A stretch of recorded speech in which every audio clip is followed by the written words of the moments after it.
Hello and welcome to this revision session for AQA A-Level Physics on the topic of magnetic fields, which is part of AQA Paper 2. So what we're going to be looking at in this revision session is looking at how to answer A-Level Physics examination style questions, assessing your understanding on A-Level Physics and understand what topics we need to improve upon for A-Level Physics. So how should you prepare for this revision session? When completing your work in this revision session, divide your piece of paper into two sections. Make the section on the left hand side larger than the right hand side. In this left hand side section, write down your working out and answers to the questions in the revision session. When doing this, make sure to write in full sentences and show your full working out. Now on the right hand side, write down any pieces of information which you find useful or any hints and tips on answering questions from this revision session. After the end of the revision session, write up these notes into a revision sheet for you to use independently. So how should you be revising for AQA A-Level Physics? Well, the first step is to learn the key facts. Use revision guides, class workbooks, student prep notes and the textbook to learn the key ideas of the course. Then secondly, test yourself. Use things like Caboodle, Seneca, the student knowledge checker to quickly test your own knowledge. Finally, practice exam style questions. Use exam prep books, homework books, supervised study books, additional workbooks to answer examination questions and mark your own work. So the three steps of learn the key facts, testing yourself and practicing exam style questions are how you should be revising for A-Level Physics. So what are the key facts to do with magnetic fields? Well, firstly, for magnetic flux density, the force on a wire in a magnetic field is equal to F equal BIL when the field is perpendicular to the current. We use Fleming's left-hand rule for the direction of the force on a current carrying wire. We define magnetic flux density B as the force per unit current per unit length on a wire in 90 degrees to the field. We also define the Tesla as the SI unit of magnetic flux density. In terms of moving charges in a magnetic field, the force on a moving charged particle in a magnetic field is F is equal to BQV, where the velocity is perpendicular to the field. Now we use the left-hand rule to determine the direction of the force and the movement for the positive charges, whilst we reverse the force direction if it is a negative charge. Now we know that charged particles can follow a circular path. That is when the centripetal force is due to the magnetic force, and applications which show this include things like cyclotrons and mass spectrometers. In terms of magnetic flux and flux linkage, magnetic flux is equal to phi, which is equal to BA, where the field is normal to the area. We know that the flux linkage is N phi for N turns of wire, and then when it's rotating a coil in a magnetic field, N phi, the flux linkage, is equal to BAN cos theta. Now we know for electromagnetic induction that Faraday's law is that the induced EMF is proportional to the rate of change of flux linkage, or EMF is equal to N delta phi over delta T. Lenz's law is that the induced EMF produces a current that opposes the change that causes it. Now for a straight conductor in a field, the EMF is induced when the conductor cuts through magnetic field lines. Now in terms of a rotating coil in a uniform field, the EMF is equal to BAN omega sine omega t, which is used in things such as generators, motors and induction heating. So let's have a look at a few questions to do with magnetic fields. So, why does a wire carrying a current experience a force when placed inside a permanent magnet? The current carrying wire is producing a magnetic field. The permanent magnet produces a magnetic field. The two fields interact to produce a resultant force on both objects. Why does a wire carrying a current produce a magnetic field? The wire is composed of charged particles. All the charged particles are moving and are producing a magnetic field.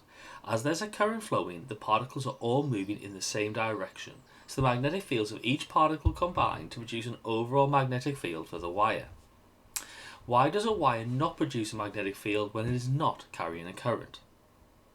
The wire is composed of charged particles. All the charged particles are moving and producing a magnetic field. As there's not a current flowing, the particles are moving in random directions, so the magnetic fields of each particle cancels out. What is the relationship between the magnetic force produced on the wire and the length of the wire, and why? The length of the wire and the magnetic force produced are directly proportional. This is because the longer the wire, the more charged particles that the wire has, so the greater the magnetic force produced. There are more individual magnetic fields. This produces a greater interaction and a greater force within the permanent magnet. What is the relationship between the magnetic force produced on the wire and the current through the wire, and why? The current of the wire and the magnetic force produced are directly proportional. This is because the greater the current, the more charged particles that the wire has per volume, so the greater the magnetic field produced, as there's more individual magnetic fields. This produces a greater interaction and a greater force with the permanent magnet. What is the relationship between the magnetic force produced on the wire and the magnetic flux density of the wire, and why? The magnetic flux density of the wire and the magnetic force produced are directly proportional. This is because the greater the magnetic flux density, the more charged particles that the wire has per volume, so the greater magnetic field produced, as there are more individual magnetic fields. Again, this produces a greater interaction and greater force with the permanent magnet. What are the two conditions where a wire will not experience a magnetic force when inside the magnetic field of a permanent magnet? This occurs when the wire, and therefore the direction of current flow, is parallel to the magnetic field of the permanent magnet, and also when the wire does not have a current flowing through it. Why does a current carrying wire not experience a force when parallel to the magnetic field of a permanent magnet? When the wire, and therefore the direction of current flow, is parallel to the magnetic field of a permanent magnet, there is no interaction between the two fields. They are not crossing over each other as they're parallel to each other, so this means no field can be generated. Why does a current carrying wire experience a maximum force when perpendicular to the magnetic field of a permanent magnet?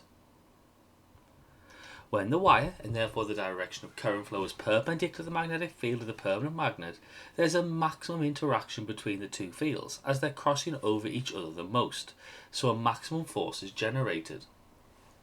How can the forces experienced by the permanent magnet and the current carrying wire be described? Which law of physics is this? So the two magnetic forces generated are of the same type, are of the same magnitude, act on different objects, and are in opposite directions. So this is Newton's third law of motion. What fields will this proton produce and interact with, and why? The proton is a charged particle, so it will produce and interact with an electric field. What fields will this proton produce and interact with, and why? This proton is a charged particle, so will produce and interact with an electrical field. As the proton is a moving charged particle, it will also produce and interact with a magnetic field. A proton is inside a uniform electrical field. Describe what will happen to the stationary proton here. It would accelerate uniformly in the direction of the field lines. How does the electrical field accelerate the proton? Why is this? The proton is accelerated by changing the speed of its motion. This happens as the motion of the particle is parallel to the electrical field lines. An electron is inside a uniform electric field. Describe what would happen to the stationary electron here, and why. It would accelerate uniformly in the opposite direction to the field lines. This is because the particle is negatively charged, and the field lines point in the direction of a positive charge. How does the electric field accelerate the electron, and why is this? The electron is accelerated by the changing the speed of its motion. This happens as the motion of the particle is parallel to the electrical field lines of the field. A stationary proton is inside a uniform magnetic field. Describe what would happen to the stationary proton here. The proton would not be affected by the magnetic field, as it doesn't produce or interact with a magnetic field unless it's moving. A moving proton is inside a uniform magnetic field. Describe what would happen to the moving proton here. Explain why this is. The proton will be accelerated in a circular or parabolic path downwards by the magnetic field.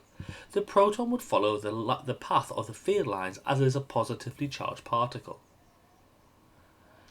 How does the magnetic field in this instance accelerate the proton? Why is this? The proton would be accelerated by changing the direction of its motion, as the magnetic field is at right angles to the direction of the motion of the particle. What type of force can the magnetic force be classified as in this situation? The magnetic force can be classified as the centripetal force, as the magnetic force acts at right angles to the motion of the charged particle. Why is the magnetic force always going to act as the centripetal force for the charged particle when it is in motion? The magnetic force will always be a centripetal force, as the theory of electromagnetism states that electrical and magnetic fields always act at right angles to each other, so the magnetic field will always be perpendicular to the motion of the charge. What is the relationship between the radius of the path and the mass of the particle in this instance, and why is this? Well, the radius of the curvature of the particle's path and the mass of the particle are directly proportional. This is because the greater the mass, the less the acceleration for the same force, as A equals F over m. This means that the particle does not deflect as much and the curvature increases. What is the relationship between the radius of the path and the velocity of the particle, and why? The radius of the curvature of the path and the mass of the particle are directly proportional. This is because the greater the velocity, the less the acceleration for the same force since it's travelling faster. This means the particle does not deflect as much and its curvature increases. What is the relationship between the radius of the path and the magnetic flux density of the field, and why? The radius of the curvature of the particle's path and the magnetic flux density of the field are inversely proportional. This is because the greater the magnetic flux density, the greater the force exerted on the particle, F equals BQV, so the greater the deflection on the particle and the radius of the curvature decreases. What is the relationship between the radius of the path and the charge of the particle, and why? Well, the radius of the curvature of the particle's path and the particle's charge are inversely proportional, because the greater the charge, the greater the force exerted on the particle, F equals BQV, so the greater the deflection of the particle, the radius of the curvature decreases. What is the relationship between the radius of the path and the specific charge of the particle, and why? The radius of curvature of the particle's path and the particle's specific charge are inversely proportional. This is because the greater the charge per kilogram, the greater the force exerted on the particle for its inertia. So the greater the deflection on the particle, and therefore the radius of the curvature will decrease. Charged particles can be accelerated by a particle accelerator. Why does the radius of the charged particle's circular path increase?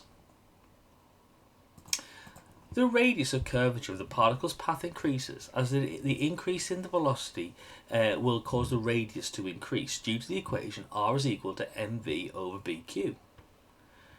Why must an alternating voltage be used in a particle accelerator? The alternating voltage produces an alternating electrical field. This is to ensure that the charged particles are always experiencing an acceleration towards the other side of the accelerator and are therefore increasing in velocity and not decelerating. Why do charged particles spend the same time in a D in the accelerator even though they are increasing in velocity? The particles are moving with a greater radius of curvature when they're moving faster, so whilst they are moving faster they are covering a greater distance, so the time spent in the D remains fixed. What produces magnetic flux? What is it? The magnetic flux produced by a charged object in motion. The magnetic flux is the number of magnetic field lines passing through a given surface area. In which direction does magnetic flux point in? The magnetic flux of an object points in the direction that a positive charge would move in. Why is the magnetic flux passing through section A not the magnetic flux density? The magnetic flux density is the number of field lines that pass through 1 metre squared. Section A is only 0.75 metres squared. How could section A be altered to show the magnetic flux density of the magnet? Section A could be altered to be a region of 1 metre squared, then it would show the magnetic flux density of the magnet. How could section A be altered to show the magnetic flux linkage? Section A could be altered to be a conductor, as the magnetic flux linkage is the amount of magnetic flux interacting with a conductor. How do magnetic flux and magnetic flux linkage differ in their consideration of coils? Magnetic flux considers the magnetic field passing through a single coil or surface, whilst magnetic flux linkage takes into account the magnetic field passing through multiple coils, considering the collective effect of all the different turns. Can magnetic flux linkage be zero even if there's magnetic flux in individual coils? Yes, magnetic flux linkage can be zero if the coils are arranged in such a way that the magnetic flux through one coil cancels out the magnetic flux through another coil due to their orientations. What would happen to the value of the magnetic flux and flux linkage if the direction of the magnetic field changed? If the magnetic field changed direction, the magnitude of the magnetic flux and flux linkage would be constant but positive, and negative values would alternate as their vector quantities. Why is an EMF induced in a conductor that falls through a magnetic field? A falling conductor cuts through different magnetic flux as it falls. This gives a change in magnetic flux linkage. A change in magnetic flux linkage leads to an EMF being induced inside the conductor due to Faraday's law. When would an induced current be produced inside a falling conductor, and why?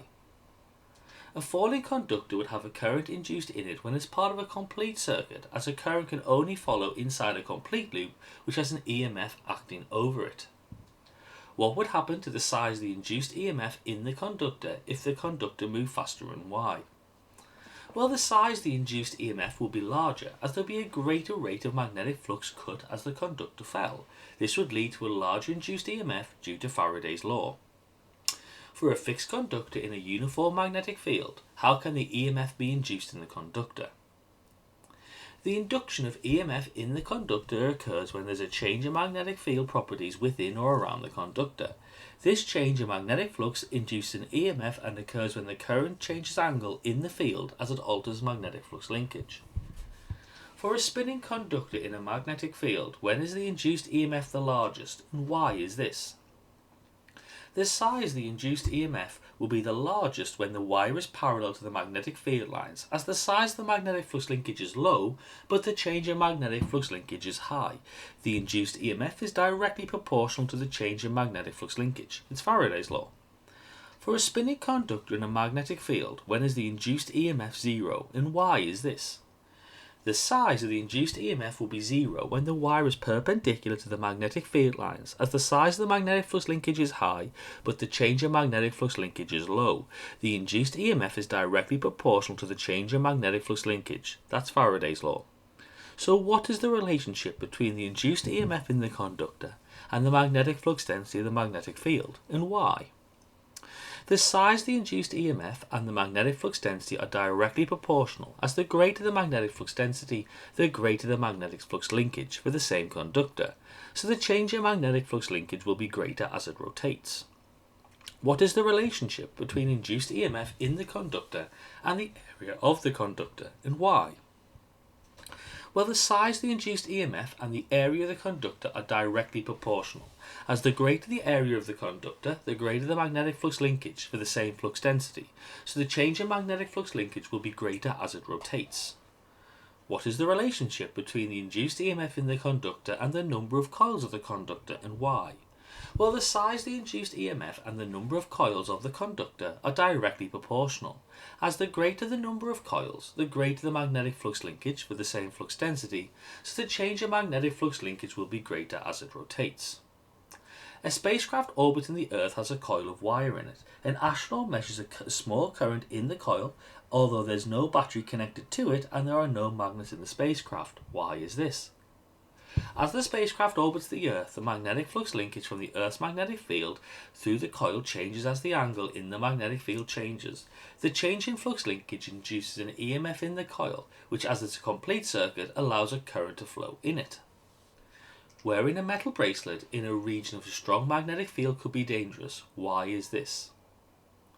As you and the bracelet move through the field, the magnetic flux linkage through the bracelet changes as the angle in the magnetic field changes. The change in flux linkage induces an EMF in the bracelet, which as part of a complete circuit allows a current to flow in it. This will cause the bracelet to heat up as electrical energy will be dissipated due to electrical resistance. Is it possible to induce a constant EMF for an infinite amount of time, and why? To maintain a constant EMF, there must be a continuous change in magnetic flux linkage. However, sustaining this change indefinitely is not practical due to factors like energy losses, resistance, and the dissipation of energy in forms of heat. In real-world applications like batteries or generators, they may provide a relatively constant EMF for a period, but the devices will eventually experience depletion, wear or tear, which will limit their ability to provide a constant EMF indefinitely. So, what happens to the movement of a falling conductor in a magnetic field and why? A falling conductor would slow down as there is an electrical current and magnetic field produced inside the conductor via Faraday's law that repels the motion of the conductor due to Lenz's law. This will cause the conductor to fall to the ground more slowly. Why is this an application of the conservation of energy? If the falling conductor produced an electrical current and magnetic field in the same direction as the motion, this would cause attraction. So this would cause the wire to fall faster, creating a larger current and magnetic field, producing a positive feedback cycle, which would mean infinite energy is produced. This cannot happen to the current produced, so therefore it must be opposing the motion of the conductor. What would happen to the motion of the conductor if it was made from a material of lower resistivity, and why? The falling conductor would fall slower, as for the same EMF produced in the conductor, a larger current will be produced, as there is less resistance. So there will be a stronger current and therefore a stronger magnetic field providing resistance, so the wire would fall slower. How could this principle be used in a braking system? If the braking disc was made out of metal and inside a magnetic field, the movement of the disc induces eddy currents in the metal disc in the presence of the magnetic field. This creates a force that opposes the motion of the disc, resulting in braking. What would happen if you pushed a conductor into a uniform magnetic field, and why? There will be resistance in pushing the conductor into the uniform magnetic field, as pushing the conductor into the magnetic field would induce a current and the magnetic field in the conductor, which would resist the motion of the conductor as it will be acting in the opposite direction to the motion. What would happen if you pushed a conductor into the uniform magnetic field faster, and why? There will be a greater resistance in pushing the conductor into the uniform magnetic field, as pushing the conductor faster into the magnetic field would induce a greater current and magnetic field in the conductor, which would resist the motion of the conductor more. So why does a traditional motor always have a top rotational speed? As the motor coil spins in the magnetic field, an induced current and therefore magnetic field are induced in the motor coil. Due to Lenz's law, these act in the opposite direction to motion, giving a resistance to motion. This dissipates energy from the motor and limits its top speed. What happens to the efficiency of a motor as you increase its rotational speed, and why? As the motor coil spins faster, the efficiency decreases. This is because the greater the spinning, the greater the change in magnetic flux linkage, the greater the opposing current, and the magnetic field would be in the motor, dissipating more energy from the system and decreasing its efficiency. So let's now have a look at some exam style questions to do with magnetic fields. A student investigates how the magnetic force on a straight current carrying wire depends on the strength of the magnetic field. The wire is suspended on a top pan balance as shown in the diagram. The wire lies at 90 degrees to the magnetic field between the two permanent magnets. The student varies the current and measures the change in the balance reading, which corresponds to the vertical magnetic force on the wire. The length of the wire in the magnetic field is 6 centimeters. The current in the wire is 3 amps and the measured magnetic force is 0.018 newtons. Calculate the magnetic flux density B. The student repeats the experiment with different values of current and plots a graph of magnetic force against current. Explain how the student can use the graph to determine the magnetic flux density and justify the shape of the graph. The teacher notes that the measured force is slightly greater when the wire heats up during the experiment. Evaluate how heating the wire could affect the measured force and actually the calculated magnetic flux density.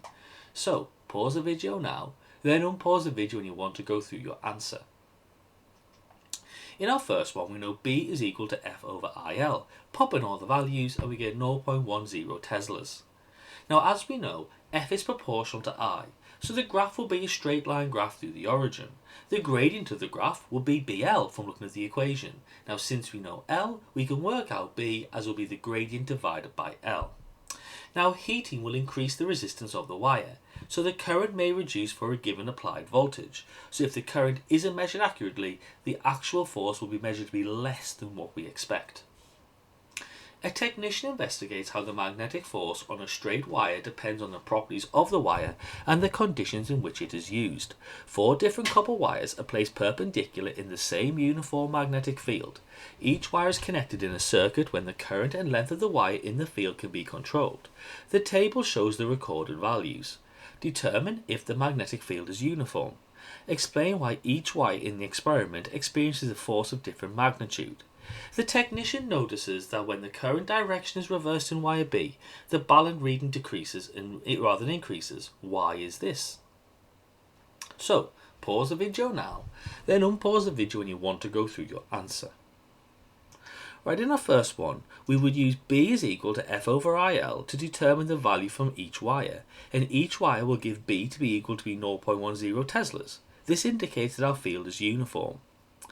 Now the force varies because the current and the wire length differ between each test, so therefore a higher IL product gives a greater force for the same magnetic flux density. Finally, reversing the current direction in the wire reverses the direction of the magnetic force on the wire according to Fleming's left-hand rule. If the force was originally upwards, reversing the current makes the force downwards, so the wire pushes down harder on the balance. This results in a decrease in the measured mass when the force acted upward and an increase when the force acted downwards, hence the reversed change on the balance.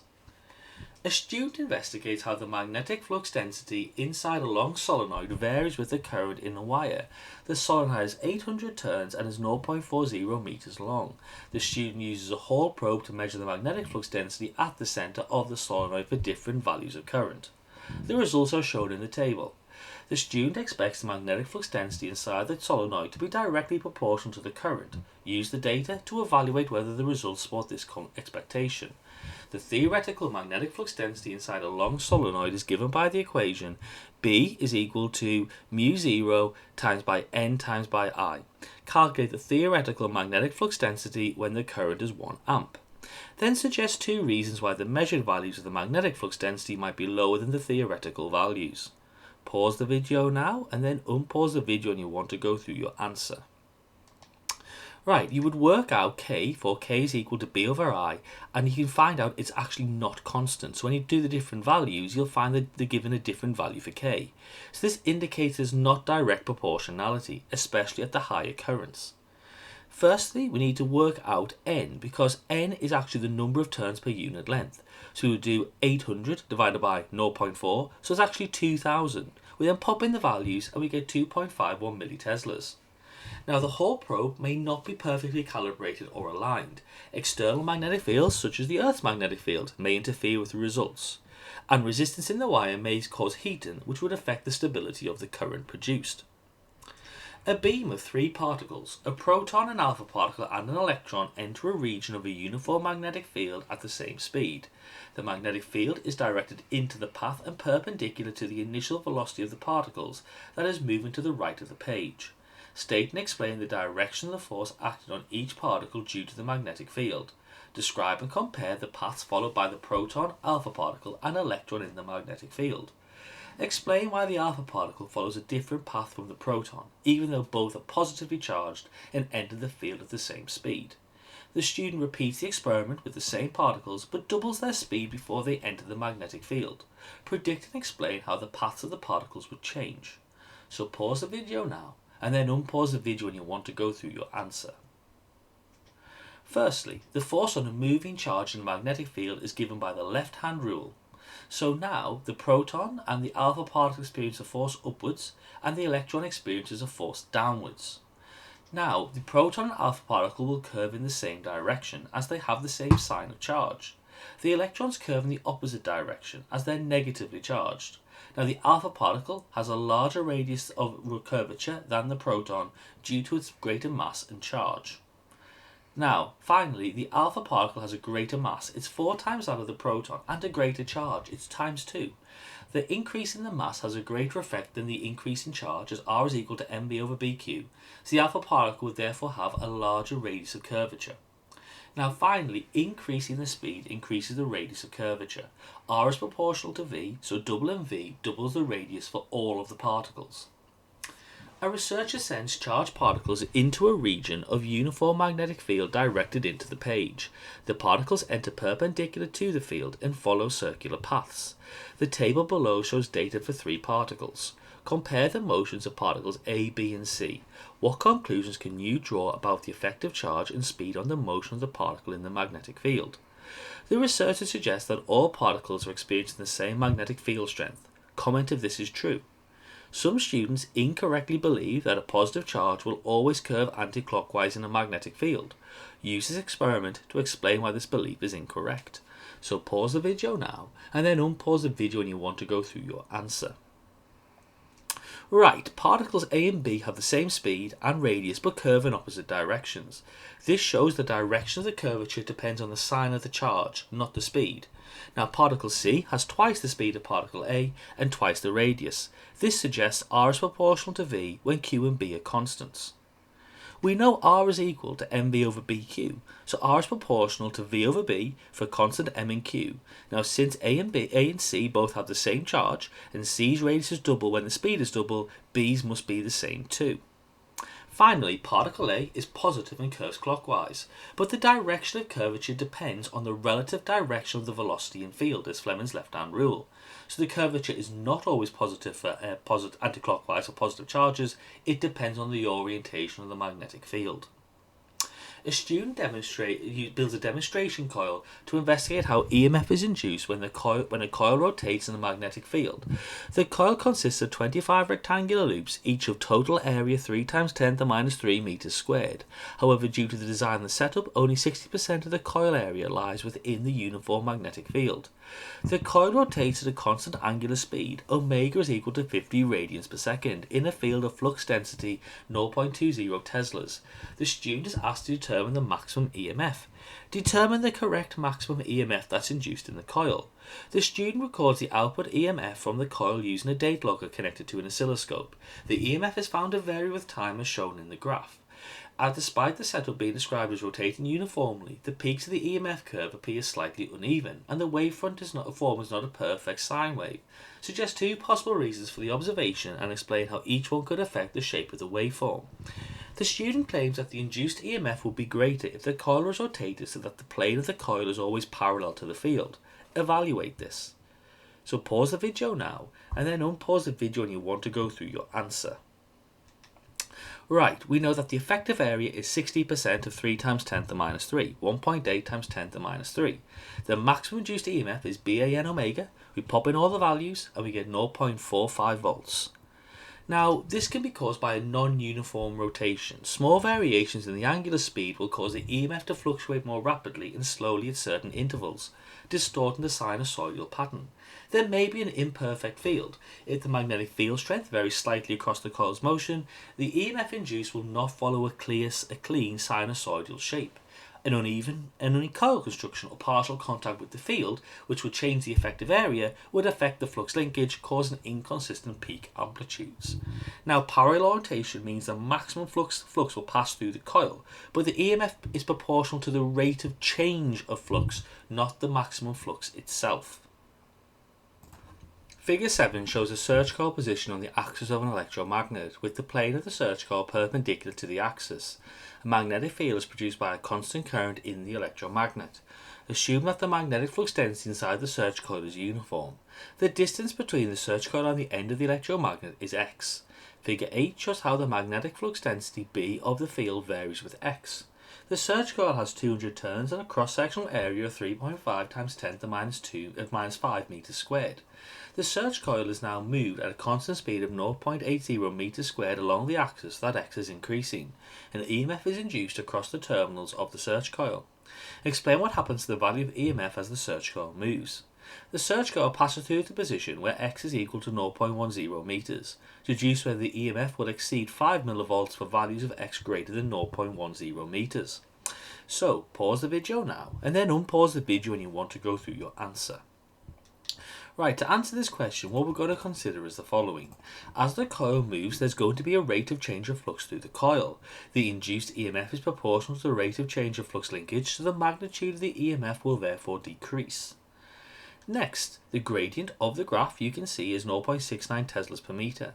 We can therefore use this to work out the EMF of the value by working it through, as you can see on the screen. So therefore you get a value of about 3.6 to 4.2 times 10 to the minus 3 volts. So the maximum EMF is the greatest at x is equal to 0.10, and you can tell this from the graph because at this point the gradient which links the EMF is the greatest at that point.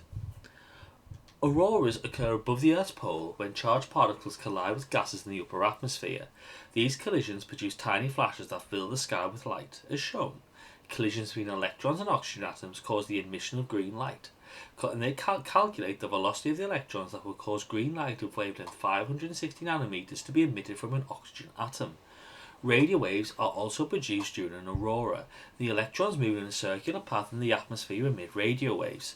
The frequency of the emitted radio waves is the same as the frequency of rotation of the electron. An electron with a speed of 1,650 km per second is moving perpendicular to a magnetic field, with magnetic flux density 48 microteslas. A radio station is broadcasting at a wavelength of 220 meters. Deduce whether the radiation emitted by the electron would interfere with the signal from the radio station. You should calculate the radius of the circular path of the electron. So, pause the video now, and then unpause the video when you want to go through your answer. Right, we know F is equal to C over lambda, so we can say 3 times 10 to the 8 over 560 times 10 to the minus 9. That gives us an F of 5.36 times 10 to the 14 Hertz. We know E is equal to HF, so E is equal to 3.55 times 10 to the minus 19 joules. This is all kinetic energy as it's moving, so V is equal to the square root of the 2 times the mass over the energy, so the energy over the mass, my apologies, so therefore it's 8.83 times 10 to the 5 meters per second. Next, we know that momentum is mass times by velocity, so it's 1.50 times 10 to the minus 24 kilogram meters per second. R is equal to mv over bq, so we work it out to be 0.196 meters. Lambda is equal to c over f, so therefore it's 224 meters. So we can see that the wavelength is about 220 meters. So this tells us, by the fact the radio station broadcasting at about 220 meters as well, the radiation emitted by the electron will cause interference with the radio station broadcast. Firstly, define magnetic flux. Then figure 4.1 shows a solenoid connected to a battery and the magnetic field through it when the switch S is closed. The battery has an EMF of 24 volts and negligible internal resistance. The solenoid is made from the copper wire. The wire has a radius of 4.6 times 10 to the minus 4 meters and a total length of 130 meters. The resistivity of copper is 1.7 times 10 to the minus 8 ohm meters. Calculate the current in the solenoid. Then a tiny electrical spark is created between the contacts of switch S as it is open. The spark is produced because an EMF is induced across the ends of the solenoid by the collapse of the magnetic flux linked with the solenoid. The initial magnetic flux density within the solenoid is 0.090 teslas and may be assumed to be uniform. The solenoid has 1,100 turns and a cross-sectional area of 1.3 times 10 to the minus 3 meters squared. The average EMF induced across the ends of the solenoid is 150 volts. Estimate the time taken for the magnetic flux to collapse to zero. So pause the video now, and then unpause the video when you want to go through your answer. Right, in our first question, we've got to be able to define what we mean by magnetic flux. Magnetic flux is the magnetic flux density times by the area normal to the field. We can work out the resistance as the resistance is equal to resistivity times by length over area, which because it's a wire is pi r squared. Pop in all the values and we get 3.32 ohms. The current is going to therefore be, when you're working it through, it's going to be equal to V over R. So therefore it's going to be 24 over R, which is 3.32, which is 7.2 amps. We know EMF is equal to the rate of change in magnetic flux linkage, so our initial value of flux is equal to 0.090 times by 1.3 times 10 to the minus 3, which is 1.17 times 10 to the minus 4. We can then say that the EMF produced is 150, so therefore we can work out our change in magnetic flux by doing the number of turns n times by the value we've just worked out over the time period. We can then rearrange it all and we get t to be equal to 8.6 times 10 to the minus 4 seconds. A solenoid is connected in series with a battery and a switch is illustrated. A small coil connected to a sensitive ammeter is situated near one end of the solenoid. As the current in the solenoid is switched on, there is a change in magnetic field inside the solenoid. State what is meant by a magnetic field. As the current in the solenoid is switched on, there is a current induced in the small coil. This induced current gives rise to a magnetic field in the small coil. State Lenz's law. Use Lenz's law to state and explain the direction of the magnetic field due to the induced current in the small coil. On figure 8.1, mark this direction with an arrow inside the small coil. The small coil has an area of cross-section 7 times 10 to the minus 4 meters squared and contains 75 turns of wire. A constant current in the solenoid produces a uniform magnetic flux of flux density 1.4 milliteslas throughout the small coil. The direction of the current in the solenoid is reversed in a time of 0.12 seconds. Calculate the average EMF induced in the small coil. So pause the video now and then unpause the video when you want to go through your answer. Right, so we know a magnetic field is a region where a force is exerted on a magnetic pole or a moving charge or a current carrying wire. The direction of the induced EMF or current tends to oppose the change that caused it, Lenz's law. Now we know that the magnetic field in the solenoid is increasing, so the field in the coil is in the opposite direction to oppose the increase. So the arrow should be just inside or above the small coil, pointing in the opposite direction to P. Finally, EMF is equal to the rate of change of magnetic flux linkage, so that's minus n delta phi over delta t. So you can pop in all the values from the question. Remember, we can work out phi by doing BAN to work it through that way, so you can work it out and we get minus 1.2 times 10 to the minus 3 volts. So, if we've been successful and we've learnt in today's revision session, we should be able to answer A-Level Physics exam style questions, assess our understanding on A-Level Physics, and understand what topics we need to improve upon for A-Level Physics. So, thank you so much for watching this revision session on magnetic fields, which is part of AQA A-Level Physics Paper 2. Thank you so much, and as always, have a lovely day. Hello and welcome to this revision session for AQA A-Level Physics Paper 2, looking at the concepts of magnetic fields. So in today's revision session we're going to be looking at how to answer A-Level Physics examination style questions. We're going to assess our understanding on A-Level Physics, and then finally we're going to look at what topics we need to improve upon for AQA A-Level Physics. So how should you prepare for this revision session? When you're completing your work in this revision session, divide your piece of paper into 2 sections. Make the section on the left hand side larger than the right hand side, and in this section write down your working out and answers to the questions in the revision session. When you're doing this, make sure to write in full sentences and show your full working out. Whilst on the right hand side, write down any piece of information which you find useful or any hints and tips on answering questions from this revision session. After the end of the revision session, write up these notes into a revision sheet for you to use independently. So how should you be revising for AQA A-Level Physics?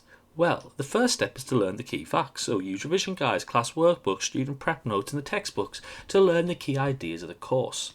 Then test yourself using things like Caboodle, Seneca, knowledge checkers to quickly test your own knowledge. Finally, use exam prep books, homework books, study books, additional workbooks to answer exam questions and to mark your own work. So the 3 steps are to learn the key facts, test yourself and practice exam style questions. So what are the key facts about this part of the magnetic fields topic? So we know about electromagnetic induction. That's Faraday's law, where the induced EMF is proportional to the rate of change of flux linkage. EMF is equal to N delta phi over delta T. Lenz's law is that the induced EMF produces a current that opposes the change that caused it. And for a straight conductor in a field, EMF will be induced when a conductor cuts magnetic field lines.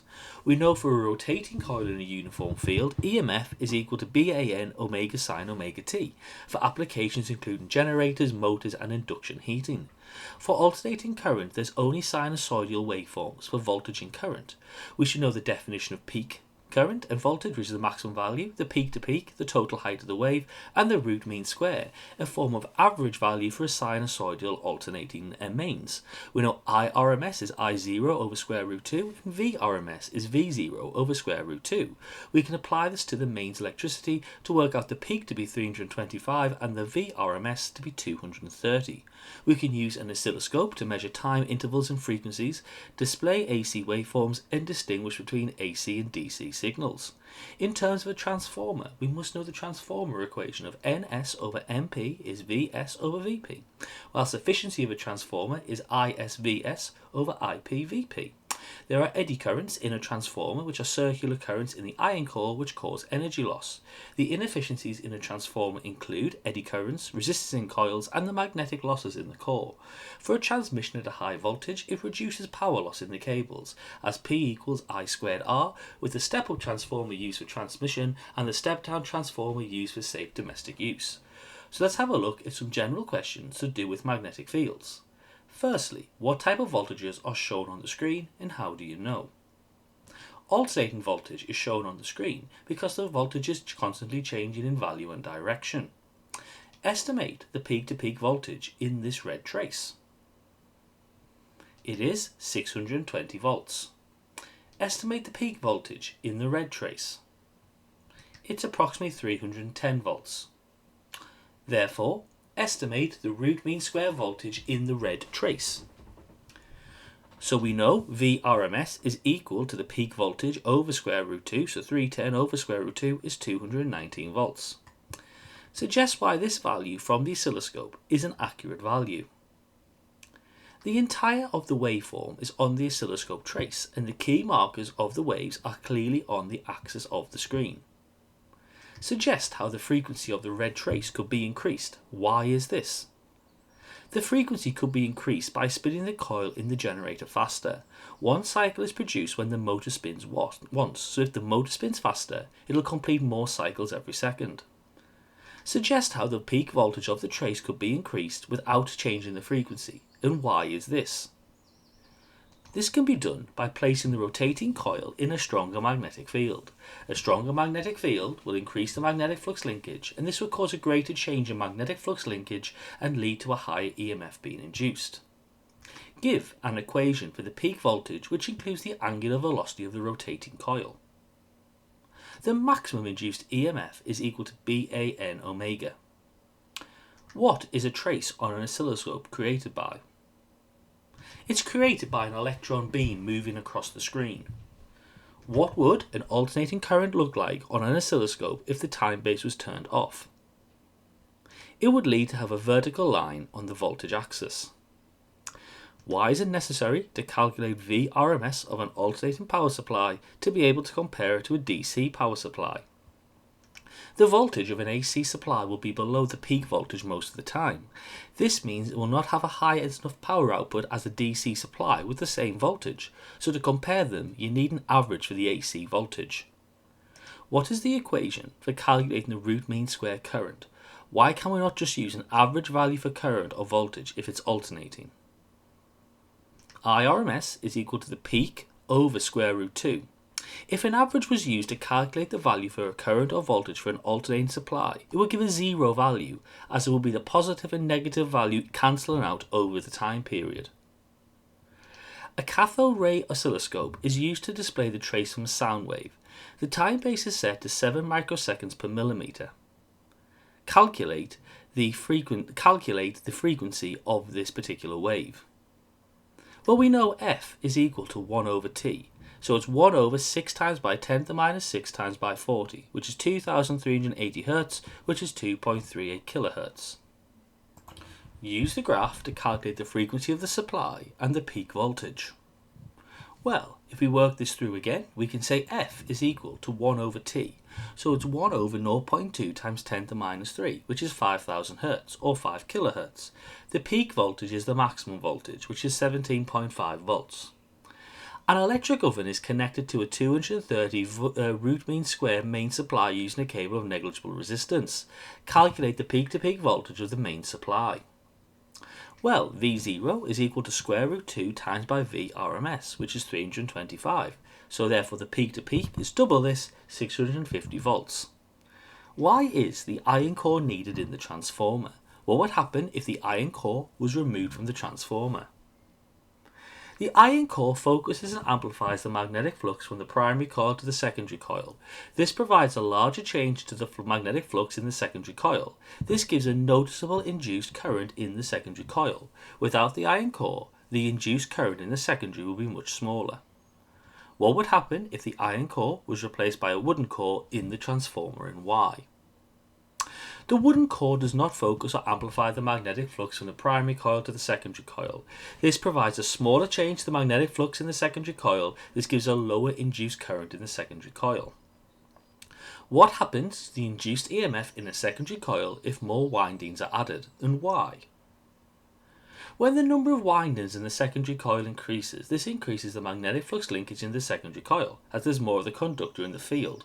This gives a larger change in magnetic flux linkage and a larger EMF induced. What would happen if the two coils were moved closer together, and why? Moving the coils closer together increases the induced EMF in the secondary coil. Moving the coils closer together increases the magnetic flux linkage in the secondary coil, increasing the change in magnetic flux linkage in the coil and therefore the induced EMF. What would happen if a direct current was passed through the primary coil and why? No induced EMF would be produced in the secondary coil, as if the primary coil had a direct current, it would have a constant magnetic field produced. This gives a constant magnetic flux linkage through the secondary coil, and therefore no EMF will be induced in the secondary coil. Why must the wires be insulated in a transformer? The primary and secondary coils are separate electrical circuits, so if they were not insulated, the current would travel directly from the primary to the secondary coils, and no transformer effect would take place. Why do eddy currents always form in the core of a transformer? Lenz's law states that an induced EMF will act in the opposite direction to the change that caused it. As the iron core is a conductor and has a change in magnetic flux density, it will induce an EMF in current in the opposite direction to the primary coil current. This is an eddy current. In which direction is the electron movement in the secondary coil compared to the primary coil, and why? Lenz's law states that an induced EMF will act in the opposite direction to the change that caused it. This means that the secondary coil has an EMF in current in the opposite direction to that of the primary coil, as the change in that is causing the current and EMF in the secondary coil. What material should the primary and secondary coil be made out of, and why? The primary and secondary coils should be made out of a low resistivity material, as when current flows through them, a low resistivity will ensure the resistance generated will be lower, making the energy dissipated due to heat lower. What material should the iron core be made out of, and why? The iron core should be made of a high resistivity material, as when a back EMF is generated in the core due to Lenz's law, it will therefore be smaller. This ensures that the resistance due to the change in magnetic flux linkage in the core is smaller, ensuring less energy is dissipated in the core. Why does the primary coil current increase when there is a complete circuit and current in the secondary coil? The change in magnetic flux in the coil induces a back EMF in the primary coil and the secondary coil. This back EMF acts against the primary voltage, lowering the primary current. When the secondary current flows, the magnetic field it creates is in the opposite direction to the magnetic field of the primary current. This reduces the effect of the back EMF and makes the primary current larger. What happens to the induced EMF in a secondary coil if more windings are added, and why? When the number of windings in the secondary coil increases, this increases the magnetic flux linkage in the secondary coil, as there's more of the conductor in the field. This gives a larger change in magnetic flux linkage and a larger EMF induced. How can you tell from observation that this transformer is a step-down transformer, and why is this? It is when the number of windings in the secondary coil increases that the EMF increases. As the EMF steps down in a step-down transformer, there are more turns on the primary than there are the secondary. How can you tell, from observation only, that a transformer can be a step-up transformer, and why is this? When the number of windings in the secondary coil increases, the induced EMF increases. As the EMF steps up in a step-up transformer, there are more turns on the secondary than there are the primary. What would be observed if the number of windings on the primary and secondary coil was the same, and why? As the number of windings is the same for each coil, the magnetic flux linkage and therefore the change in magnetic flux linkage is the same. This gives the same induced EMF in current, so the same value will be observed in both coils.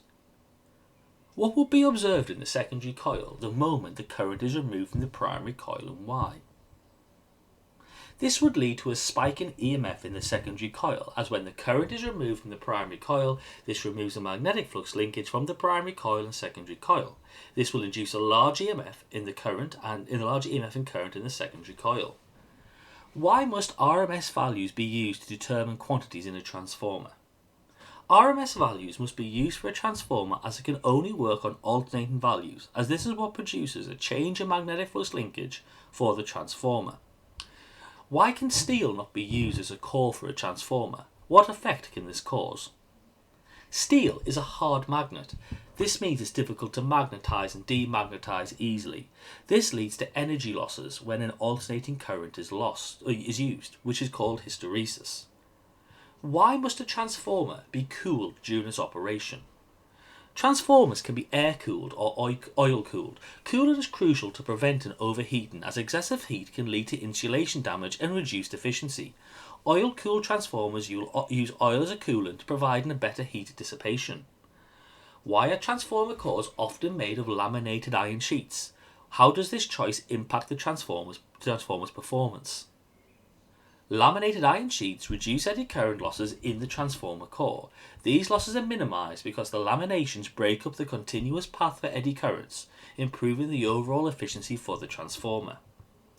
What happens in a transformer when the secondary coil is open-circuited, and why is this? When the secondary coil of a transformer is open-circuited, it means there is no closed circuit or load connected to the secondary windings. In this scenario, the secondary coil essentially has infinite resistance, so no current can flow through it. The primary coil of the transformer still receives an alternating current from the power source, causing a change in magnetic flux in the core. However, since there is no closed circuit in the secondary coil, no current will flow in the secondary winding. What happens in a transformer when the secondary coil is short-circuited, and why is this? When the secondary coil of a transformer is short-circuited, it means that a closed circuit with a very low impedance is connected across the terminals of the secondary winding. The closed circuit of the short circuit allows a large current to flow through the secondary winding. The high current flowing in the short circuit secondary coil increases the magnetic flux within the transformer core. This increased magnetic flux induces a strong EMF in the primary coil. This induced EMF in the primary coil will lead to an increase in the primary current. Why can the national grid not work with direct current? The national grid transfers energy efficiently using electromagnetic induction in the transformers. This requires a change of magnetic flux linkage to occur. This doesn't take place without direct current.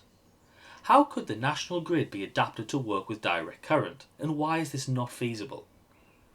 The national grid could work with direct current if the transformers were removed and superconducting transmission cables were used instead. This is not feasible as there is no materials which are superconductors at room temperature, so it would be very expensive to achieve. Why are transmission cables not insulated between pylons? The air gap between the cables and the earth is big enough to avoid arcing or to the earth sparking, so therefore the cables are considered electrically isolated. Suggest why transmission cables in the national grid are made with a large cross-sectional area. The larger the cross-sectional area, the lower the resistance generated by the current as it moves through the cables. This reduces the energy dissipated due to the current flowing in the cables. Suggest what material the transmission cables of the national grid should be made from, and why. The transmission cables should be made out of a low resistivity material. This would reduce the resistance generated by the current as it moves through the cables. This reduces the energy dissipated due to the current flowing in the cables.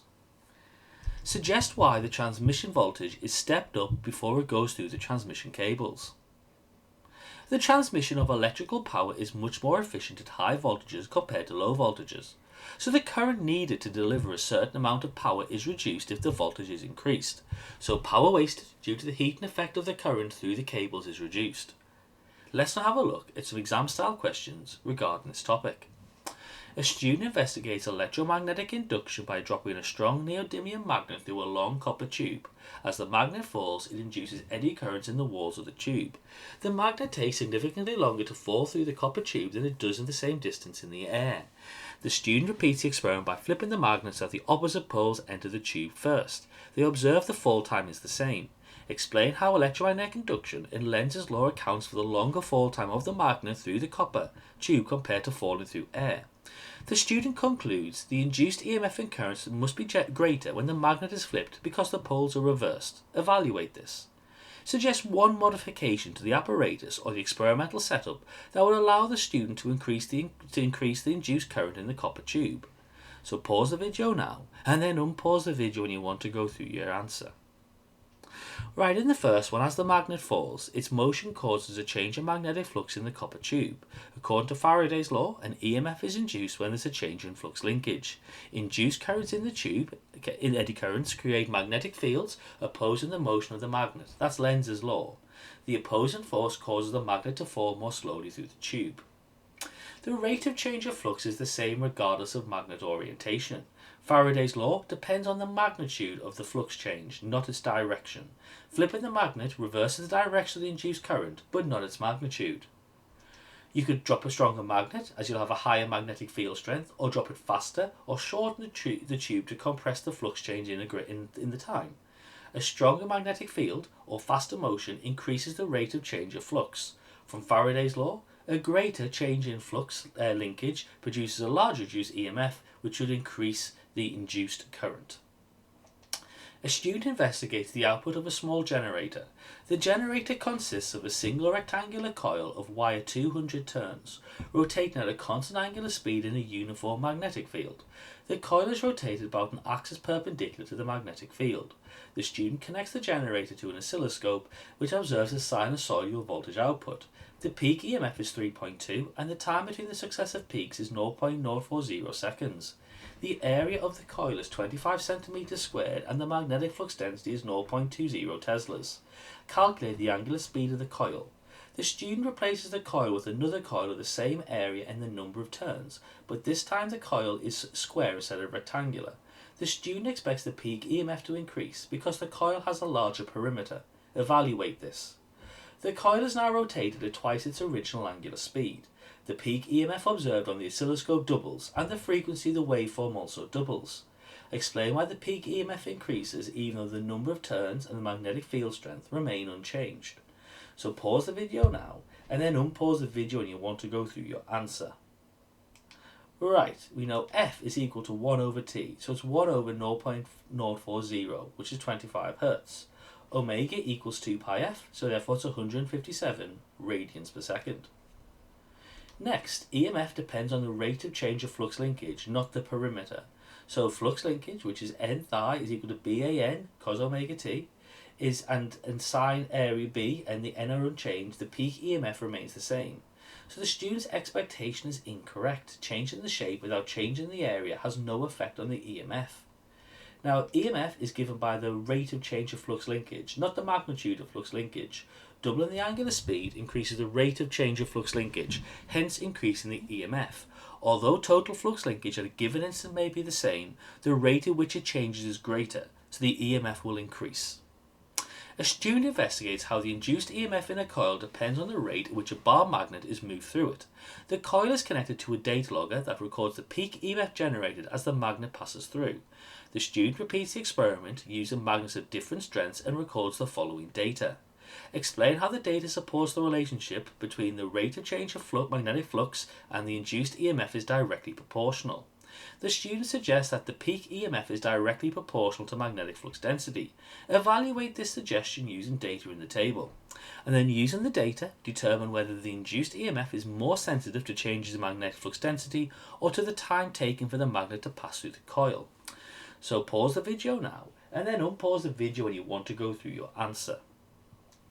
Right, in our first one, we can say here that EMF is equal to K times by B over T, because we're looking for the change in flux density or flux linkage. So we'd work out a K for each row of data. Now in all cases, when you work it through, K will equal 1.00, so the two factors are directly proportional. Now for trial 1 and trial 3, trial 1 is B equals 0.10 teslas and T equals 0.40 seconds, so EMF is 0.25 V. For trial 3, B equals 0.20 teslas, T equals 0.40 seconds, so E equals 0.50 volts. So B doubles and EMF doubles, supporting direct proportionality. For trial 2 and 4, B equals 0.10 teslas, T equals 0.20 seconds, EMF is 0.50 volts. For trial B, B equals 0.20 teslas, T equals 0.20 seconds, and the EMF is 1 volt. Again, B doubles, EMF doubles, supporting direct proportionality. So the data supports the suggestion that the EMF is directly proportional to B, but only when the time is held constant. Finally, compare trials 1 and 2. Half of the time doubles the EMF, but comparing 1 and 3, doubling flux density also doubles EMF. So it tells us that the EMF is equally sensitive to both variables in the dataset, so there's no greater sensitivity over one or the other. In a regenerative braking system, the electric motors in a car act as generators. When the driver applies the brakes, the wheels drive the motor, which generates a current. The generated electrical energy is then used to recharge the battery. In one test, the system brings a 1,250 kilogram car travelling at 15 meters per second to rest over a distance of 45 meters. The average back EMF across the motor during this period is 120 volts, and the resistance of the motor circuit is 0.80 ohms. Explain how the car slows down using regenerative braking. Estimate the average current flowing in the motor circuit when the car is braking. Use your answer to determine whether the electrical energy generated by the motor accounts for all the car's initial kinetic energy. If we want to make the braking system more effective, we should increase the resistance in the motor circuit. Evaluate this suggestion. So pause the video now, and then unpause the video when you want to go through your answer. Right, the car's motion causes the wheels to turn the motor, which results in a change in magnetic flux linkage. According to Faraday's law, this induces a back EMF in the motor circuit. By Lenz's law, the induced current opposes the motion that caused it, producing a braking force. We can work out the kinetic energy with a half mv squared, so we work it through and get 140,625 joules. We can then work out our acceleration by using suvat because it's a constant acceleration. So we work it through with v squared equals u squared plus 2as, and we get minus 2.5 meters per second squared. We then use v equals u plus at to get t out to be 6 seconds.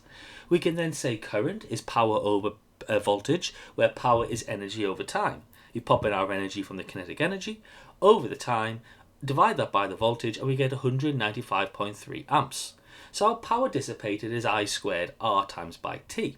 So at that point we do I squared, which we just worked out, times by 0.80 times by 6 is 183,000 joules.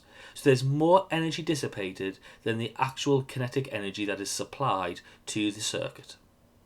Now finally, increasing the resistance reduces the current for a given EMF. This reduces the energy recovered and increases energy losses as heat, so it makes the braking system less efficient, not more effective, so the suggestion is incorrect. A simplified model of the national grid is shown. Electrical energy is transmitted from a power station to a town using two different transformer setups. System A uses a step-up transformer to increase the voltage to 400 kV for a transmission and a step-down transformer near the town. Step B uses a step-up transformer to increase the voltage to 132 kV and a step-down transformer near the town. Both systems transmit the same power of 500 MW over identical transmission lines with a total resistance of 0.80 ohms. Calculate the current in the transmission lines for both System A and System B, hence determine the power loss as heat in the cables for each system. System B is more efficient because it uses a lower voltage, so less energy is wasted in transforming the voltage up and down. Evaluate this claim using your calculations. Then the student is told that the step-up transformer System A has a turns ratio of 1 to 2000. They calculate the secondary current using the transformer equation and find a value of 0.25 amps. They then conclude that the current in the transmission lines must be 0.25 amps. Critically assess this. So pause the video now and unpause the video when you want to go through your answer. Right, in our first question, System A, I equals P over V, so we work it through to be 1250 amps. For System B, I equals P over V, so it is 3788 amps. We know that the power loss is I squared R, so for each one we can work out for System A, it is 1.25 megawatts, and for System B, it's 11.5 megawatts. Now in our next question, what we can say is that the lower the voltage increases the current, which increases resistive losses. System A loses 1.25 megawatts. System B loses 11.5 megawatts. So System A is significantly more efficient in transmission. The transformer losses are typically small compared to transmission losses, especially at high power levels.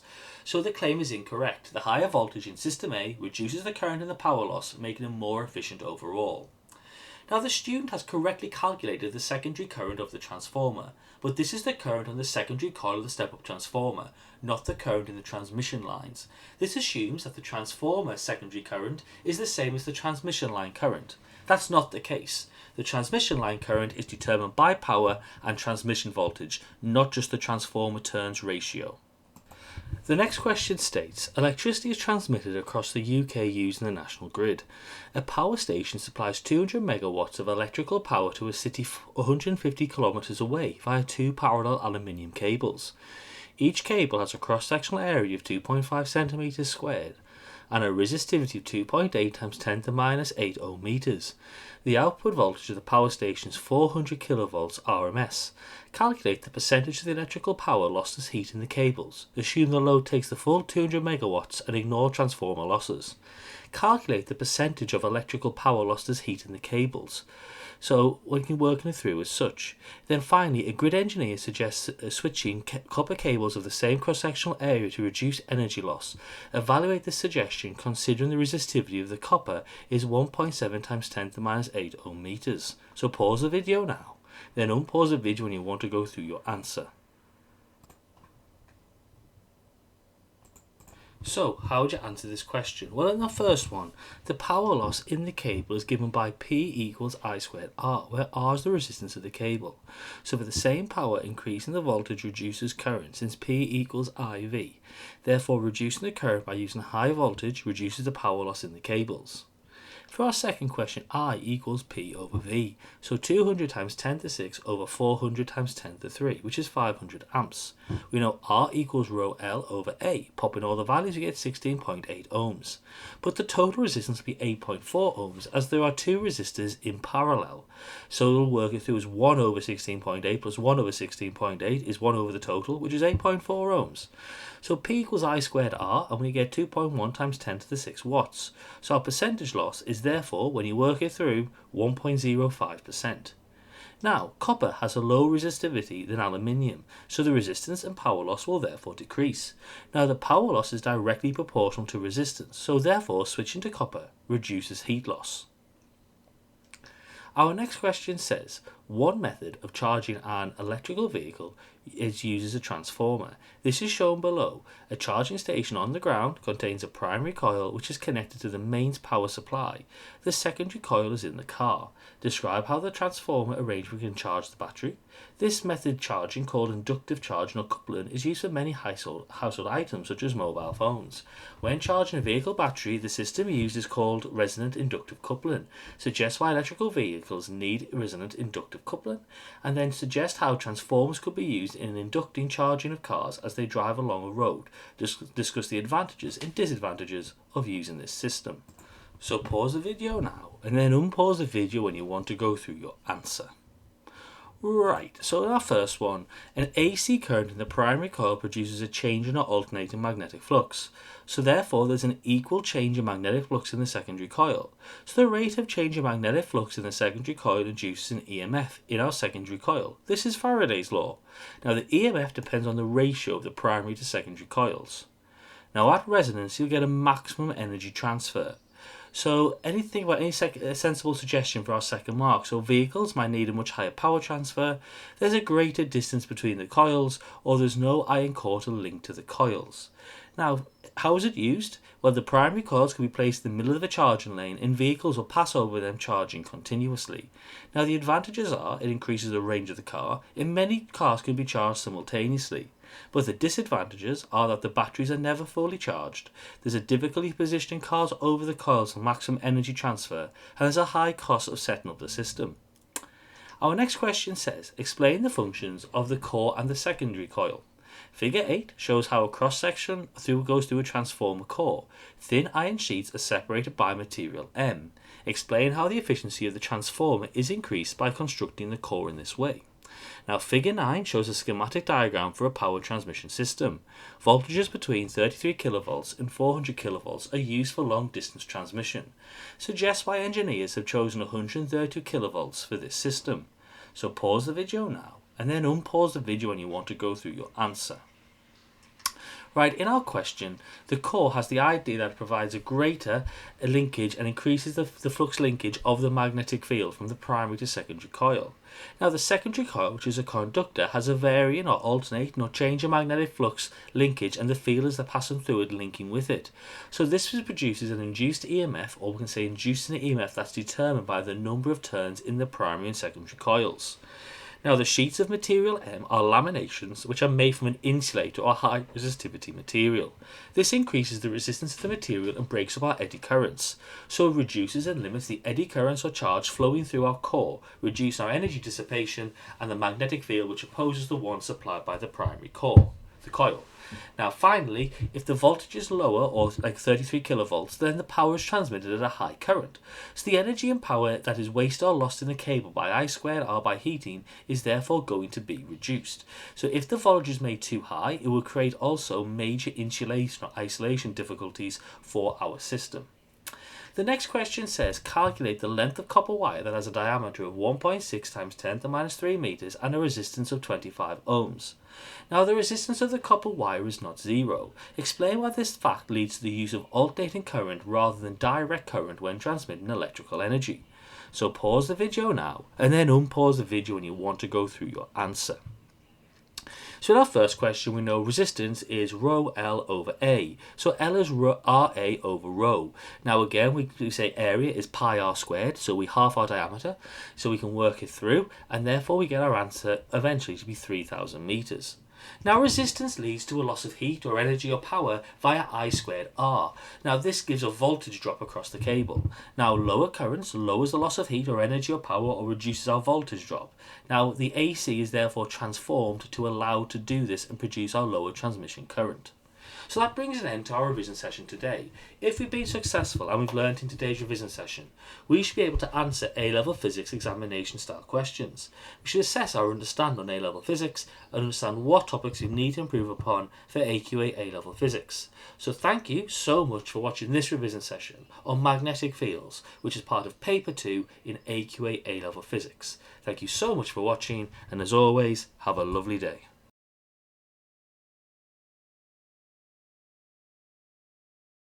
Hello and welcome to this revision session for AQA A-Level Physics Paper 2 on the topic of magnetic fields.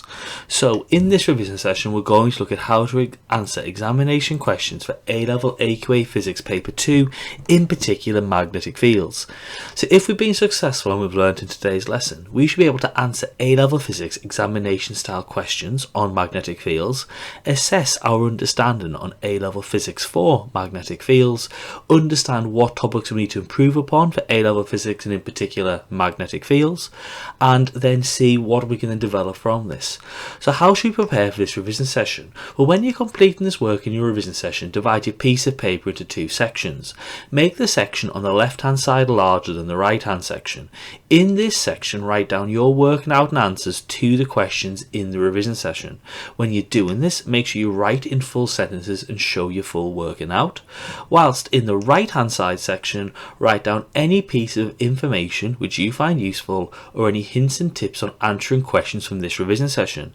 After the end of the revision session, write up these notes into a revision sheet for you to use independently. So how should you be revising your A-Level Physics examinations? So firstly, learn the key facts. Use the revision guide, the class workbooks, the student prep notes and the textbook to learn the key ideas of the course, and you may wish to make mind maps or to write out the notes yourself. Secondly, retrieve your key understanding by using Caboodle, using Seneca, using student knowledge checkers to quickly test your own knowledge, and you may wish to do this from your own cue cards. Okay, and then third, practice examination questions. So use exam prep books, use homework books, use supervised study books and additional workbooks to answer examination questions, then mark your own work. Now you may wish to download your own exam past papers to do this. So the 3 steps of learn the key facts, then testing yourself, and then practicing exam style questions are how you should be revising for your A-Level Physics exam. Now what questions will you have in this revision session? Well, you'll have 3 types of questions. Firstly, you'll have general check questions, which are basic questions designed to probe your understanding of key concepts of the topic. You can then have checkpoint questions, which are the more challenging questions designed to place your knowledge and understanding of the topics into different contexts and applications. Then finally, we'll have assessment point questions, which are past paper examination questions, which will mimic the type of questions found in public examinations. So let's now have a look at some questions for magnetic fields. So the first question says, explain why a current carrying wire experiences a force when placed close to a magnet. Then a current carrying conductor in a uniform field is shown. Use Fleming's left-hand rule to determine the direction of the force experienced by the conductor in each example. So pause the video now, then unpause the video when you want to go through your answer. Right, in this first one, it's the idea that the current carrying wire itself produces a magnetic field because it is moving, or it has charged particles moving in the same direction. Therefore, this magnetic field of the current carrying wire interacts with the magnetic field of the magnet and produces a force on the wire and on the magnet. Now you've got to use your left-hand rule with your thumb showing the direction of the motion or the direction of the force. The first finger showing the direction of the magnetic field from north to south, and the second finger showing the direction of the current as shown on the diagrams. So you orientate your finger in the first one and it goes into the board or into the screen. The second one, your thumb will be pointed upwards, the force is upwards, and then finally the force will be downwards because that's the direction your thumb will be pointing in. So in the next question, it shows 3 examples of current carrying conductors in magnetic fields. For each example, whether there will be a magnetic force on the conductor, and if there is a force, in which direction will it act in. So pause the video now, then unpause the video when you want to go through your answers. Right, in this first question, there is no force. Why is that? Well, it's because the magnetic field and the current are parallel to each other, and when that's the case, no force is exerted on the current carrying wire. Now, in the second one, because the current is perpendicular, there will be a force, and therefore you can use your Fleming's left-hand rule to work it out, and the force is into the plane of the paper, or into the screen, or into the board. And then the last one, once again, you work it through, and the force is acting downwards on the page. The next question says, calculate the force per centimetre length on a straight wire placed perpendicular to a magnetic field of flux density 120 milliteslas carrying a current of 5 amps. Then a current carrying wire is placed perpendicularly to a uniform magnetic field and it experiences a force of 5 millinewtons. Determine the force on the wire when separately the current on the wire is quadrupled, the magnetic field density is doubled, and then the length of the wire in the field is reduced to 30% of its original length. So pause the video now, then unpause the video when you want to go through your answers. Right, in this first question, we're using our equation F equals BIL, but because we're working out the force per centimetre, we've then got to set that length L to be a centimetre, which is 0.01 metres. So you pop in all the values, milliteslas turns into teslas, 10 to the by times 10 to the minus 3, so you work it out to be 6.0 times 10 to the minus 3 newtons. In this next one, we know F equals BIL, so if I is quadrupled, F will be quadrupled, so it goes from 5 millinewtons to 20 millinewtons.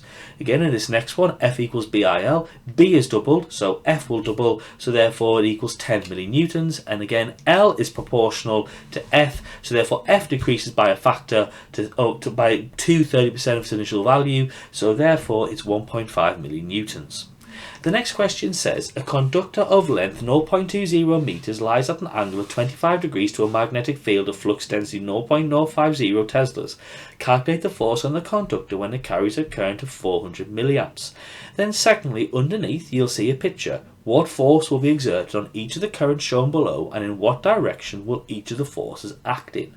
So pause the video now, then unpause the video when you want to go through your answer. Right, in this first one, we've now got to include the angle in our F equals BIL equation. So F equals BIL sine theta, pop in all the values, milliamps turns into amps by times 10 to the minus 3, so it's 1.7 times 10 to the minus 3 newtons.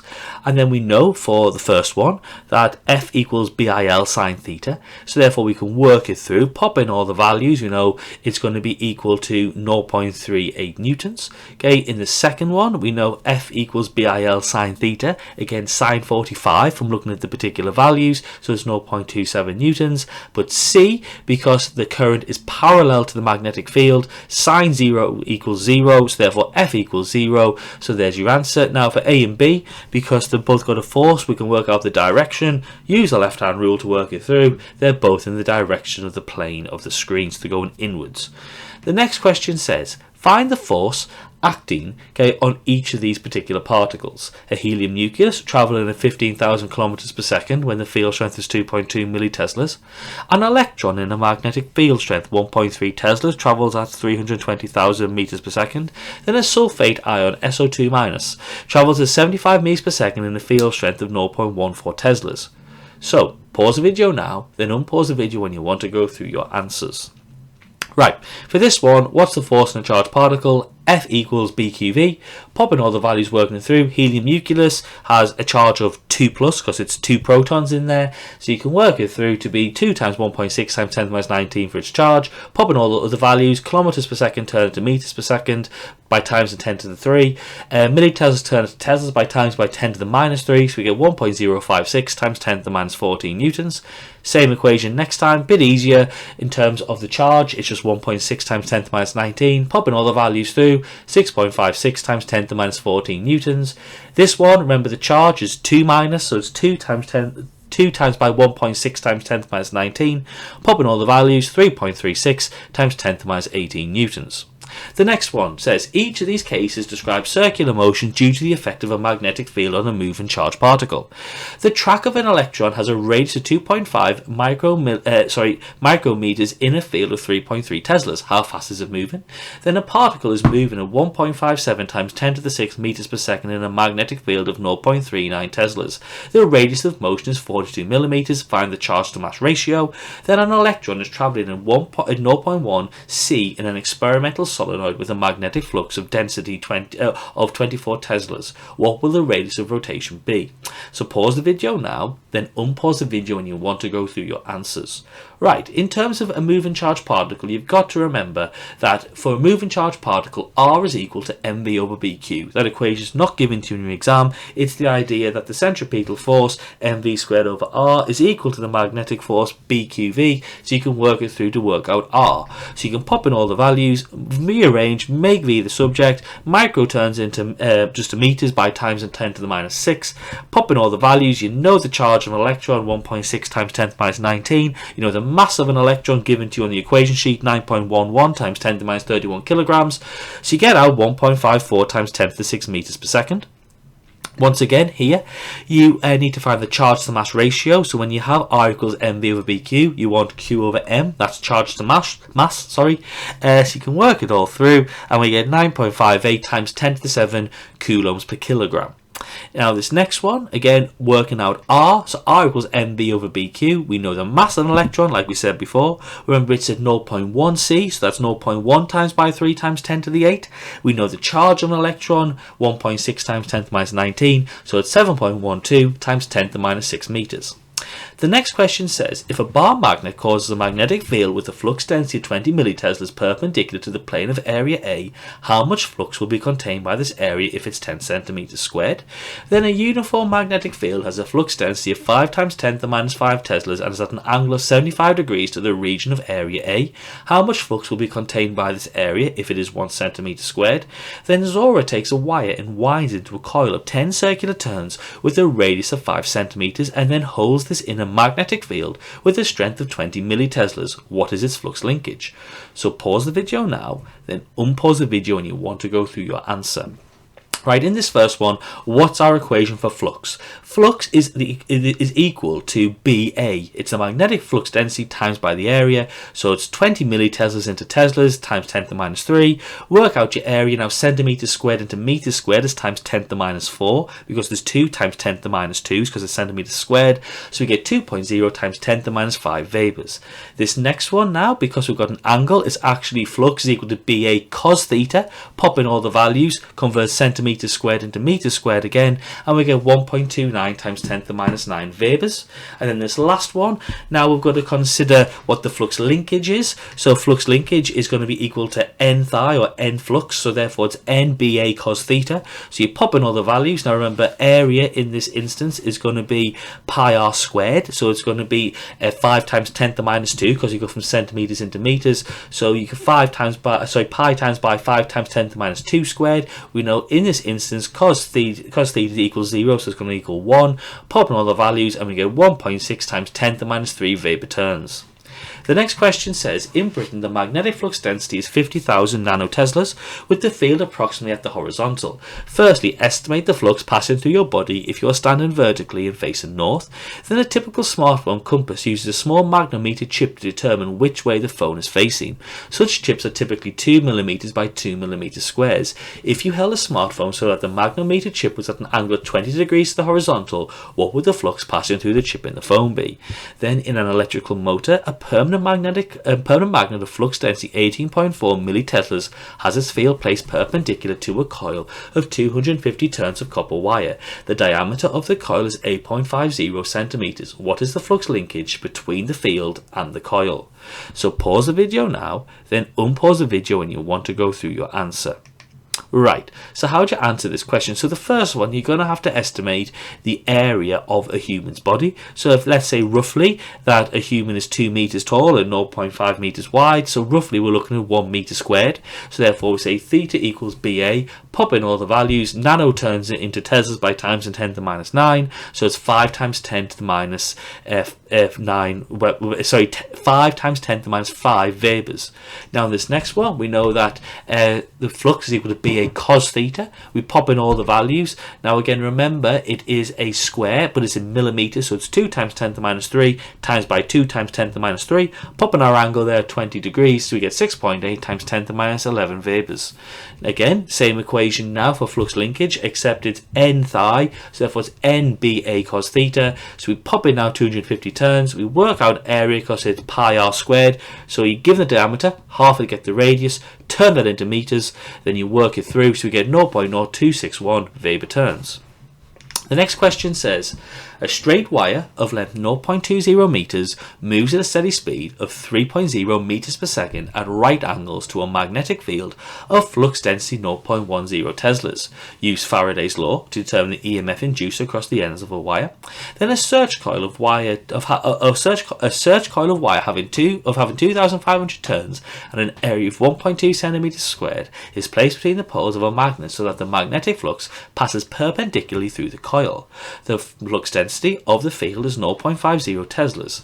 The coil is pulled rapidly out of the field in a time of 0.10 seconds. What is the average EMF is induced across the ends of the coil? So pause the video now, then unpause the video when you want to go through your answer. Right, so how do you work it through? So Faraday's law states that the EMF induced is equal to the rate of change of flux linkage. So the first thing to do is work out the change in flux. So what you can say is B times by the change in area. So you work that through, so you get it to be 6 times 10 to the minus 2 Webers. So therefore EMF is going to be the change in flux linkage. So that's going to be 6 times 10 to the minus 2 divided by the time, which in this instant, if you're working at 3 meters per second, and you've worked out that the area is 3 meters times by 0.2 meters, therefore we can say the time is 1 second, so you pop that through to be 0.06 volts. Now this next one again, flux linkage is equal to n phi, so it's BAN, so you work out the magnetic flux linkage by doing 0.5 times by 1.2 times 10 to the minus 4 centimeters squared into meters squared times by 2,500. That gets you 0.15 Webers. Now you'll notice when you're out the field, the flux linkage will be 0 Webers, so therefore the change in flux linkage will be 0.15 Weber turns, because it's 0.15 minus 0. You then divide it by the time, 0.10, so it's 1.5 volts. The next question says, determine the peak voltage if the RMS voltage is 10 volts, 40 millivolts, 25 microvolts. Then determine the RMS voltage if the peak voltage is 45 volts, 7 millivolts, and 100 microvolts. So pause the video now, then unpause the video when you want to go through your answer. Right, this is just using our equation that the peak voltage is equal to the root mean square voltage times by square root 2. That's an equation given to you on your exam. So it's 10 times by square root 2, 14.1 volts. Next one, it's going to be 56.6 times 10 to the minus 3 volts. And then finally, it's going to be equal to 35.4 times 10 to the minus 6 volts. We rearrange it for the RMS voltage. So V RMS equals V0, the peak voltage, over square root 2. So it's 45 over square root 2, 31.8 volts. This next one, millivolts turns into volts by times 10 to the minus 3. So it's 4.9 times 10 to the minus 3 volts. And then here, it's going to be 70.7 times 10 to the minus 6 volts. This next question says, for each of the images determine the peak voltage, the RMS voltage, and the frequency of the signal. So pause the video now, then unpause the video when you want to look through your answers. Right, so in this question, how do you work it through? So in the first one, how can you work out what the peak voltage is? Well, you look on the screen, you see that you're given the Y gain and it's set to be 5 volts. So therefore there's three squares between the equilibrium and the peak. So therefore 3 squares, each of 5 volts, it's 15 volts. Now in terms of the RMS, we know that VRMS is that V0, the peak voltage, over square root 2, so it's 10.6 volts. And therefore in this next one, we know that frequency is 1 over time period. Now you'll see that the time base is equal to 2 milliseconds for each square. Now you'll see that one entire wave is equal to 4 squares, each of 2 milliseconds. So the entire period of the wave is 8 milliseconds. So the frequency is 1 over 8 milliseconds. It's 125 hertz. So we do these next 3 examples are all the same principle. 4.5 squares, okay, each of 0.5 volts. So the peak is 2.25 volts. VRMS is going to be 1.59 volts. So therefore the time period is 8 squares, each of 1 milliseconds. The time period is 8 milliseconds. Frequency is 1 over 8 times 10 to the minus 3, 125 hertz. C is going to be equal to a peak of 0.5 volts, a VRMS of 0.32 volts, and then a time period of 25 hertz.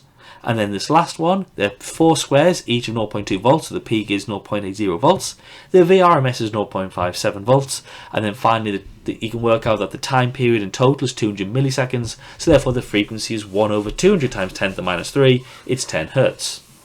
The next question says, a step-down transformer changes 230 volts mains voltage to 5 volts. The transformer has 920 turns on its primary coil. Calculate the number of turns on its secondary coil. Then an old mobile phone charger has an inbuilt transformer that produces an output voltage of 5.2 volts. The input voltage is 230 volts and the primary coil has 500 turns. Calculate the number of turns on the secondary coil. Then an electronic device uses a transformer with a turns ratio of 20:1 to step down the mains voltage from 230 volts. Calculate the output voltage from the transformer. Then a transformer is used to step down a 230 volts mains voltage to 12 volts. A 60-watt lamp connected to a secondary coil is lit normally. The primary coil has 1000 turns. Calculate firstly the number of turns on the secondary coil, and then secondly the number of the current in the primary coil. So pause the video now, then unpause the video when you want to go through your answer. Right, in this first one, we're using our transformer equation, which is Ns over Mp equals Vs over Vp. N is directly proportional to V in a transformer. Pop in all the values, so you get out 20 turns. This next one again, we're using Ns equals Mp times by Vs over Vp. Again, the transformer equation, the equation given to you in your exam, we get 11 turns. That feels right because the secondary voltage is lower, so therefore the number of turns should be lower as well. This next one, again, we can see that it's a ratio there of 20:1, so therefore you can work it all through and you get your value out to be 12 volts. This next one again, we are working it through again and we pop in all the values, work it through, and we get 52 turns. Again, that feels right because the number of turns on the secondary is much lower, than the primary, but also the voltage is much lower. It's gone from 230 to 12, so therefore the number of turns will also decrease by a great amount as well. And then finally, what's the current going to be? Well, it's going to be current is equal to power over potential difference. It still works because it is the same. It's the same principles of electricity. So you get out 0.26 amps. The next question says, an iron core has a square cross-section with each side being 4 centimeters. The primary produces a magnetic field with a strength of 0.5 teslas. This takes 60 milliseconds to generate and die away when the primary circuit is switched on or off. The secondary coil has 120 turns when the EMF will be induced in the secondary at the moment of switch on or switch off of the primary circuit. So there should be what EMF should be induced. Then secondly, a local substation of the national grid changes the voltage down from 11 kilovolts to 415 volts. If the primary coil in this transformer has 8000 turns, how many will be needed on the secondary coil to give the correct output voltage? So pause the video now, then unpause the video when you want to go through your answer. Right, in this one, how to work out EMF? EMF is the change in flux linkage divided by the change in time. Flux linkage is going to be BAN, so we can work out what A is going to be because it's a coil, so therefore, so it's a square cross section, my apologies, so it's 4 centimeters, which is 0.04 meters, times by itself, so it's 0.04 squared. Okay, we know the number of turns, 120, we know what B is, it's going to be 0.5, we then divide it by the time, which is 60 milliseconds, so it's 60 times 10 to the minus 3, so therefore it's equal to 1.6 volts. This next question here, we say NS equals MP times by VS over VP. It's that transformer equation again. We work it through. Remember, kilovolts turns into volts by doing times by 1,000 or 10 to the 3. So we get our 302 turns. That feels right because we've gone down by volts a lot, so we're going to go down by turns a lot as well. The next question says, explain why a stationary charged particle in a magnetic field does not experience a force. Then calculate the maximum magnetic force experienced by an electron travelling at a speed of 6 times 10 to the 5 meters per second in a uniform field of flux density 0.20 teslas. Then a particle of charge plus 2e describes a circle of radius 2.5 centimeters in a uniform magnetic field of flux density 300 milliteslas. Calculate its momentum. So pause the video now, then unpause the video when you want to go through your answer. Right, in this first question, you've got to have the understanding that the force given on a moving charged particle is F equals BQV. So V is 0, F is 0. Again, we're using F equals BQV, pop in all the values, work it through, we get 1.92 times 10 to the minus 14 newtons. Look at the equation sheet for that equation. Now, because it's going in circular motion, we can say, remember, R equals mv over bq, because the centripetal force is the magnetic force. Pop it out. Now we know mv is momentum, because momentum equals mass times velocity, so therefore it equals BQR. Pop in all the values. Remember, centimeters turn into meters, milliteslas turn into teslas by times 10 to the minus 3, and remember it's a charge of 2e, so it's 2 times 1.6 times 10 to the minus 19. So we get 1.04 times 10 to the minus 21 kilogram meters per second. The next question says, electrons ejected from an electron gun at a speed of 1.4 times 10 to the 7 meters per second enter a magnetic field of flux density 2.4 milliteslas acting 90 degrees to the beam. Determine the radius of curvature of the path followed by the electron beam, given that the specific charge of an electron is 1.76 times 10 to the 11 coulombs per kilogram. Then calculate the speed of an antiproton created in a high energy collision if the radius of the curvature of the track is 0.11 meters and the detector's magnetic field strength is 3.0 teslas. Then a charged particle moving at right angles to a constant magnetic field follows a circular path, so that the radius of curvature of the particle's path is directly proportional to its momentum, and then particles of mass m and charge q travel in a circular path of radius r and speed v in a magnetic flux density b. How many of these quantities m, q, v, r and b, if increased one at a time, would increase the radius of the path? So pause the video now, then unpause the video when you want to go through your answer. Right, in this first one, remember, circular path, R equals mv over bq, so therefore we can work out what these values are going to be. Now remember, specific charge, specific means per mass, per kilogram. So specific charge is charge per mass, so we can rewrite it out as is R equals V over B times by Q over M, or the specific charge. Pop in all the numbers, work it through. Remember, milliteslas turn into teslas, so you get 0.033 meters. This next one again, you go V equals BQR over M. Now remember, the magnitude of an antiproton's charge is the same as a proton, so it's 1.6 times 10 to the minus 19. We work it through and it's 3.2 times 10 to the 7 meters per second. How do we show it's directly proportional? Like we said, we say that the centripetal force is equal to mv squared over r, but the centripetal force in this context is the magnetic force, which is equal to bqv. So therefore, mv squared over r equals bqv. Rearrange that to be r equals mv over bq. For a particle that's moving, q and b are going to be constants, so therefore r is directly proportional to mv, the momentum. Now, like we said, R equals mv over bq, so if you increase m or you increase v, you would increase r, but increasing b or increasing q would decrease r because of where it is on the equation. The next question says, calculate the magnetic flux passing through a small circular coil of diameter 1.5 centimeters positioned between the poles of two slab magnets, given that the magnetic flux density between the magnetic poles is 300 milliteslas. Then calculate the magnetic flux passing through a circular coil of diameter 2.0 centimeters if the magnetic flux density is 150 milliteslas and the angle between the normal to the plane of the coil and the direction of the magnetic field is 40 degrees. Then calculate the magnetic flux linkage to a 20-turn circular coil, given that the magnetic flux density is 150 milliteslas, the angle between the normal to the plane of the coil and the direction of the magnetic field is 16 degrees, and the radius of the coil is 5.0 millimeters. Then determine the magnetic flux and the magnetic flux linkage through a rectangular coil of dimensions 5.0 centimeters times by 3.0 centimeters. Given that the coil has 100 turns, the magnetic flux density is 120 milliteslas, and the angle between the coil and the magnetic field direction is 30 degrees. So pause the video now, then unpause the video when you want to go through your answers.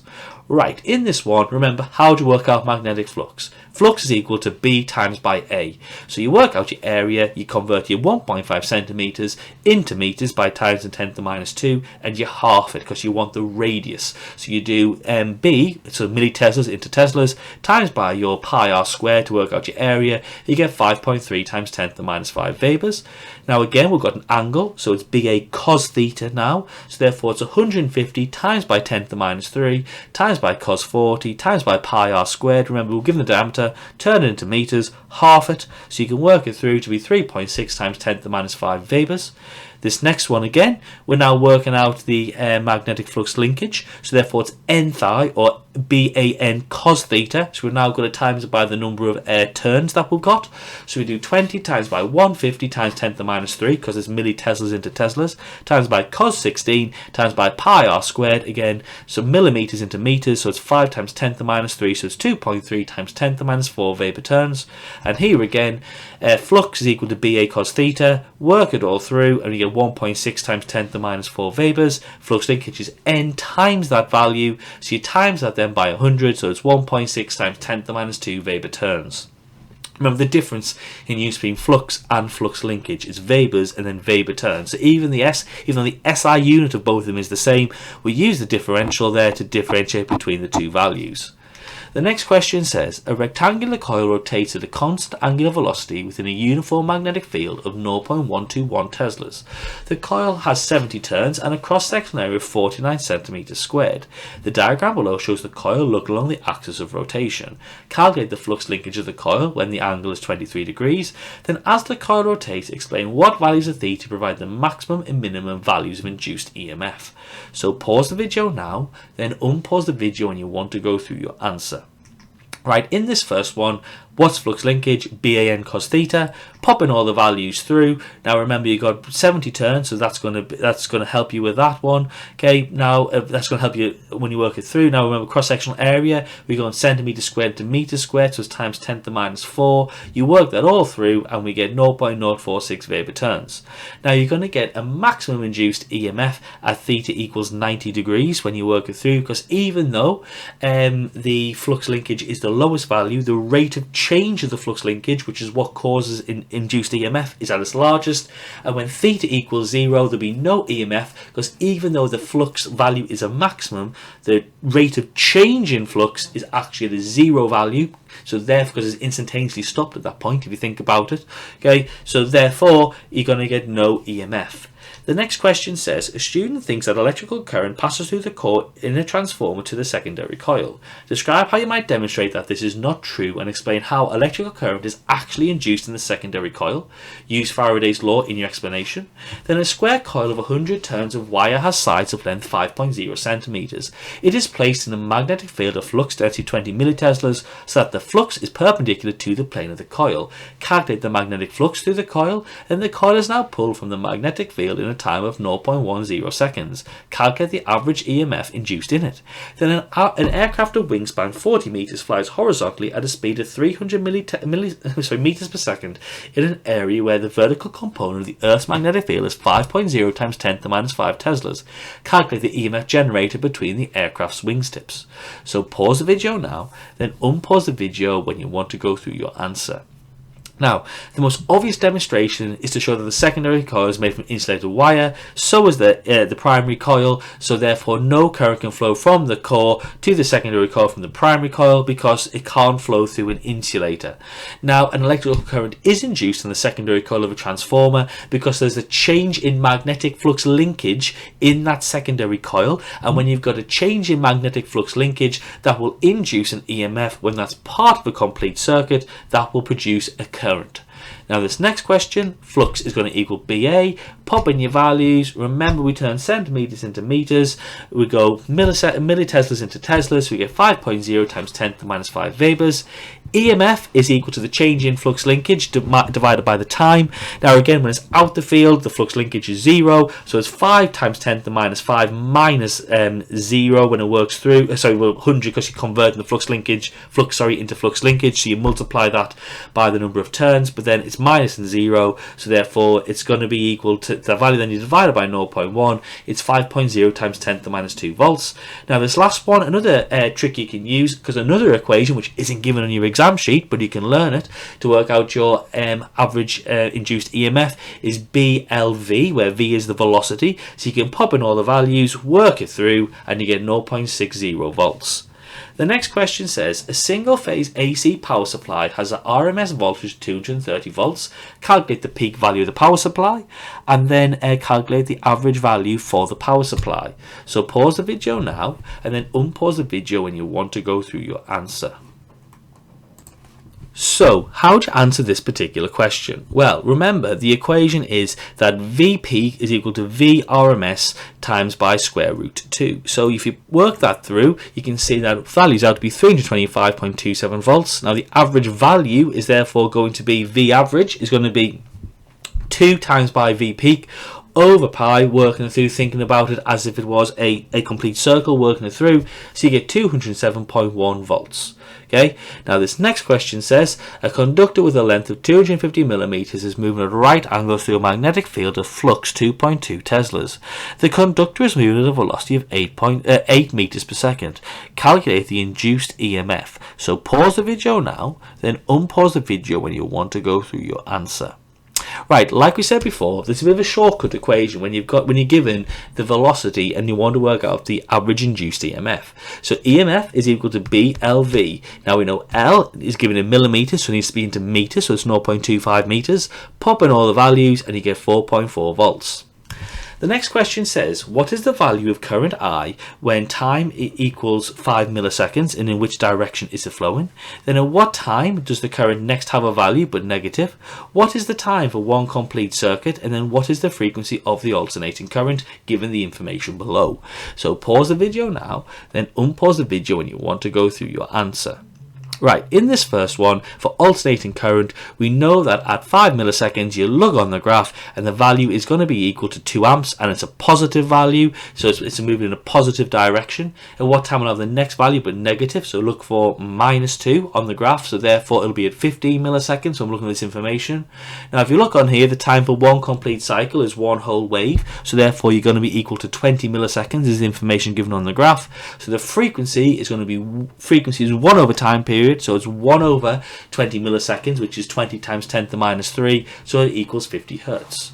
The next question says, what is the average power dissipated when a sinusoidal alternating current with a peak value of 3 amps flows through a 100 ohm resistor? Then a sinusoidal voltage of peak value of 325 volts is connected across a 1 kilo ohm resistor. What is the RMS value of this voltage? Use V equals IR to calculate the RMS current which flows through the resistor.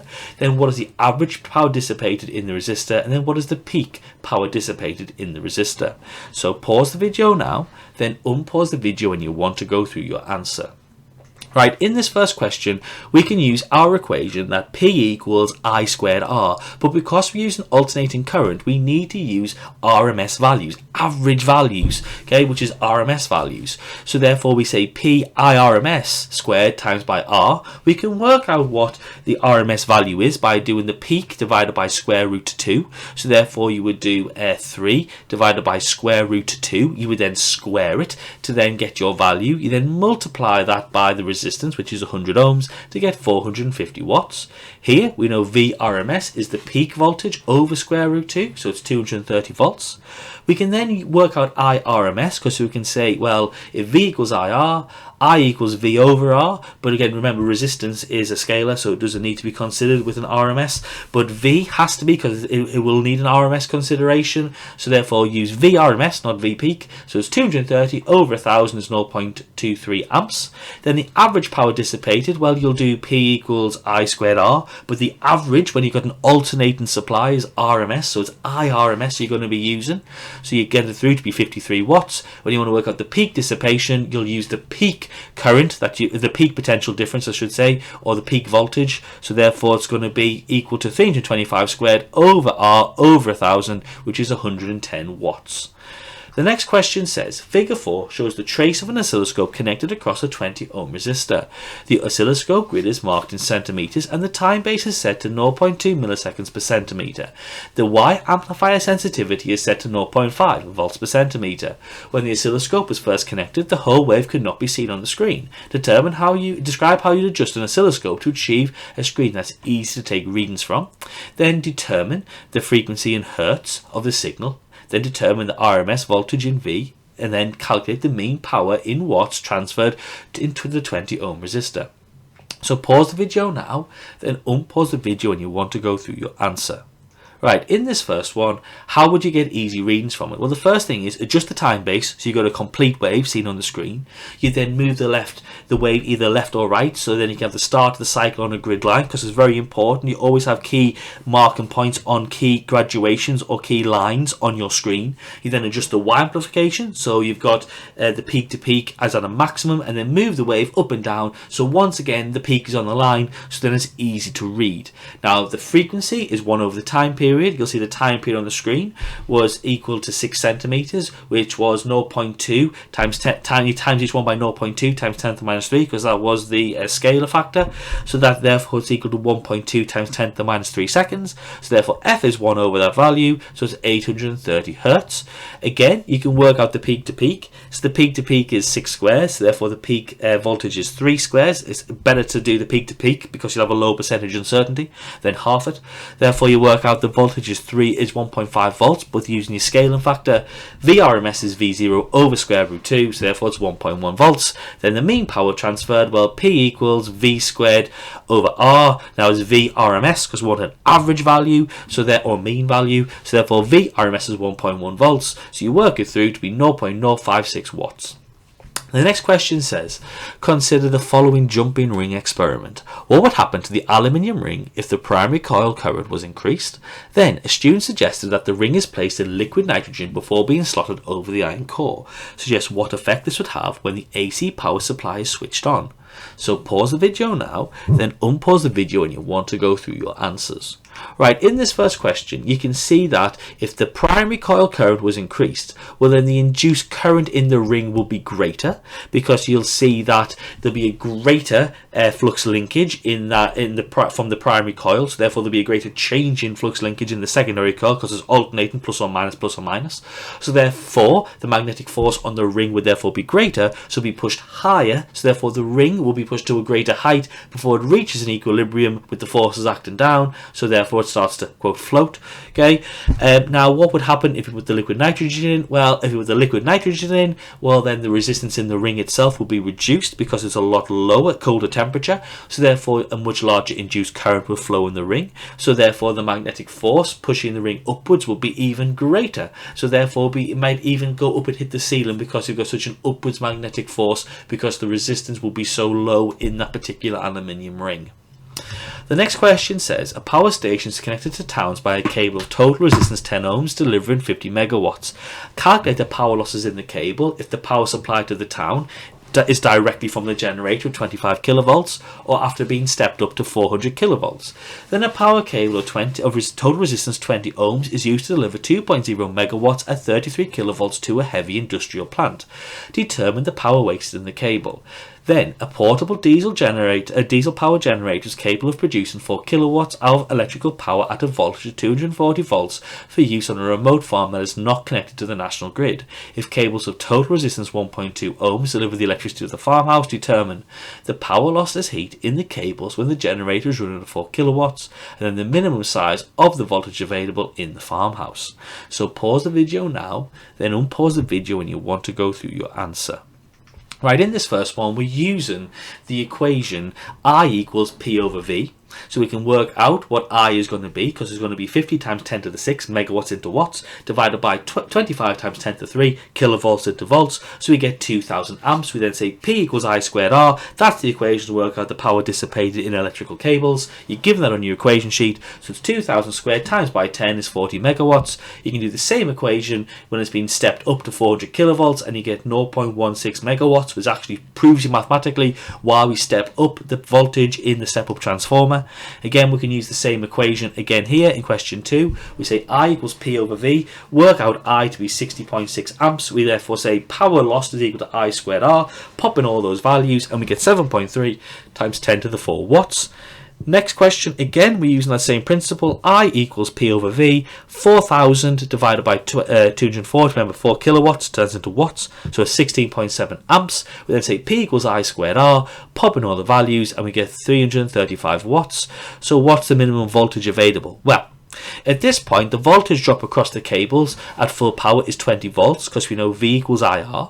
We know I from the question is going to be equal to the previous question is 16.7 amps. Times it by the value you can work it through for R, which you know is 1.2 ohms from the information given in the question.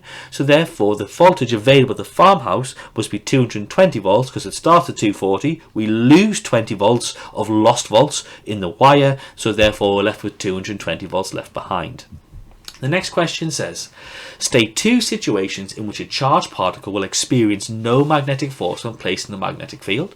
Then a charged particle moves in a circular path when travelling perpendicular to a uniform magnetic field. By considering the forces acting on the charged particle, show that the radius of the path is proportional to the momentum of the particle.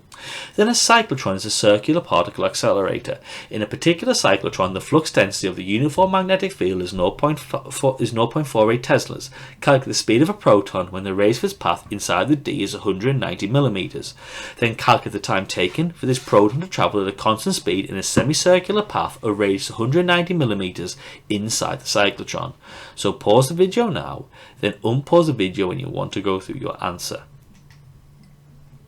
Right, you've got to just learn when a charged particle experiences no magnetic force inside a magnetic field. A, when it's moving parallel to the magnetic field, and B, when it's not moving relative to the magnetic field. The next one, we've done this before. We've said that the centripetal force equals the magnetic force, so BQV equals mv squared over r. We can rearrange it. We can make r the subject. R equals mv over bq. B and q are constant, so r is proportional to mv. We can then rearrange this equation and say V equals BQR over M. Pop in all the numbers. Now remember, 90 millimeters turns into meters. We pop that through. Remember, we know the mass of a proton is given to you on the equation sheet, 1.67 times 10 to the minus 27. We know the charge of a proton is 1.60 times 10 to the minus 19, given to you on the equation sheet. So the values give you 8.7 times 10 to the 6 meters per second. Now just be very careful in this next question, because it's asking for the length of a semicircle. So the length of a semicircle, okay, not the area, but the length is half of the circumference. So it's pi r. So therefore the time taken is the length which you travel, which is the circumference of a semicircle, which is pi r, over the velocity. Pop in all the values, we get 6.8 times 10 to the minus 8 seconds. The next question says, a circular coil of diameter 140 millimeters has 850 turns. It is placed at its plane is perpendicular to a horizontal magnetic field of uniform flux density 45 milliteslas, as shown in figure 1. Calculate the magnetic flux passing through the coil when it's in this position. Then the coil is rotated through 90 degrees about the vertical axis in a time of 120 milliseconds. Calculate the change in magnetic flux linkage produced by this rotation, and then the average EMF induced in the coil when it's rotated. So pause the video now, then unpause the video when you want to go through your answer. Right, in this first one, we can say that phi equals magnetic flux is big A. So you work it through. Remember, it's a circle, so you're going to do pi r squared, where r is half the diameter, given the diameter in millimeters, converted to meters, and half it to get the radius. Pop those all through, so we get 6.9 times 10 to the minus 4 Webers.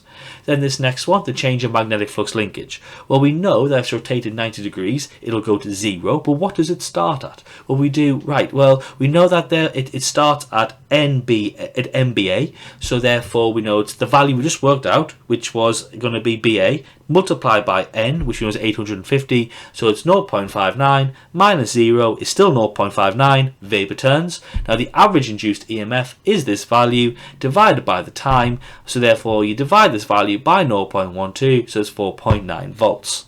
The next question says, a simple loudspeaker consists of a cone, a coil of wire and a magnet. The cone and the coil are attached to each other and are free to move. An alternating current in the coil causes the cone to oscillate. The loudspeaker is mounted in a wooden box. A cross-section through the loudspeaker is shown. The student made the following observations. When alternating PD is applied to the cone oscillates. The frequency of the oscillation is the same as the frequency of the PD, and at particular frequencies the box vibrates with a large amplitude. Explain these observations. So pause the video now, then unpause the video when you want to go through your answers. Right, in this first question, you should be aware that you know that an alternating potential difference will cause an alternating current in the coil. Now, because it's a current carrying conductor and it's inside a magnetic field, those two fields will interact and therefore it will experience a force. So the current is alternating, so the force will change direction as the current changes direction. So therefore, this will cause the cone or the box to go into an oscillation, so therefore the frequency of the oscillation will then equal the natural frequency of the oscillation of air in the box. Now therefore that gives you a maximum energy transferred and the amplitude of the vibration increases. That's resonance. Now what this question is doing to you is actually recalling you understand from periodic motion. It can do that because in paper 2 they can ask on any concept from paper 1. The next question says, the diagram shows below an AC waveform that is displayed on an oscilloscope screen. The time base of the oscilloscope is set at 1.5 milliseconds per division and the Y gain at 1.5 volts per division. Firstly, calculate the frequency. Secondly, calculate the peak voltage. Third, calculate the RMS voltage, and then state and explain the effect on the oscilloscope trace if the time base is switched off. So pause the video now, then unpause the video when you want to go through your answers. Right, in this first one, the trick is you're going to have to use all of the wave because that will lower your percentage uncertainty. So to work out the frequency, well, you know the time period for 1.5 waves because that's the entire thing on the screen. So for 1.5 waves, you're going to get 15 milliseconds because it's 10 squares, each with a division of 1.5 milliseconds. So therefore, you can work out what the frequency is going to be because the time period therefore for one cycle is going to be 10 milliseconds. So therefore, it's 1 over 10 milliseconds in seconds. So therefore, it is 100 hertz. Now again, you can look on the screen and work out the peak voltage to be 2 times by 1.5 volts because that's how much each square is worth, so it's 3 volts. The RMS is going to be the peak divided by square root 2, so it's 2.12 volts. Now, if you turned off the time base, a very common question, you would no longer get a wave pattern. Rather, you would get a vertical line, which would be twice the length of the peak voltage because it's peak to peak, so it's positive and negative. Okay, and then the trace will no longer move horizontally, so therefore it would just be creating that vertical line. The next question says, a technician is designing a transformer. Calculate the number of turns needed in the transformer and then state 2 methods of reducing power losses from a transformer. So pause the video now, then unpause the video when you want to go through your answer. Right, in this first one, we're using the transformer equation. Vp over Vs equals Np over Ns. Remember, V is directly proportional to N. Pop it all through, we get 300 turns. That feels right because the potential difference has gone down from 240 to 90, so therefore the number of turns will go down as well from 800. Now, you've got to know all the ways we make a transformer efficient. So that could be use a wire with a greater diameter, because that will reduce resistance. Use a wire with a low resistance. Use laminations in the core to prevent eddy currents. Use an insulated laminate, the same thing. Okay, use materials with a low hysteresis in the coil to stop energy loss when you've got an alternating magnetic field. Okay, and you can also reduce the heat in the circuit by cooling it down. The next question says, the national grid is a network of cables and transformers connecting power stations to consumers. A 1,500 megawatt power station has a series of transformers that step up the output PD from 25 kilovolts to 400 kilovolts. Calculate the ratio of turns from the first primary to the last secondary coil in the power station. Assume the transformers are ideal. That means it doesn't lose any energy to the surroundings. The resistance in the transformer cables is 30 ohms. Determine the power loss in the transmission cables. Then calculate the efficiency of the transmission system, then the student asks why the electricity is stepped up for electrical transmission since power loss is equal to V squared over R. Explain why pi PD is used for electrical transmission and correct the misconception. So pause the video now, then unpause the video when you want to go through your answer. Right, in this first one, once again, we're using the transformer equation. So NS over NP equals VS over VP. So therefore, we can work it through to be 400,000 over 25,000. Remember, it's kilowatts and kilovolts. We turn those into volts. So we get our ratio of 16 to 1. Now, what's the power loss? Well, we know current is equal to power divided by potential difference. We've got our power, okay, to be 1,500 times by 10 to the 6. We divide it by the potential difference of 400 kilovolts because that's what it's going to be in the transmission cables because it's gone to 400 kilovolts.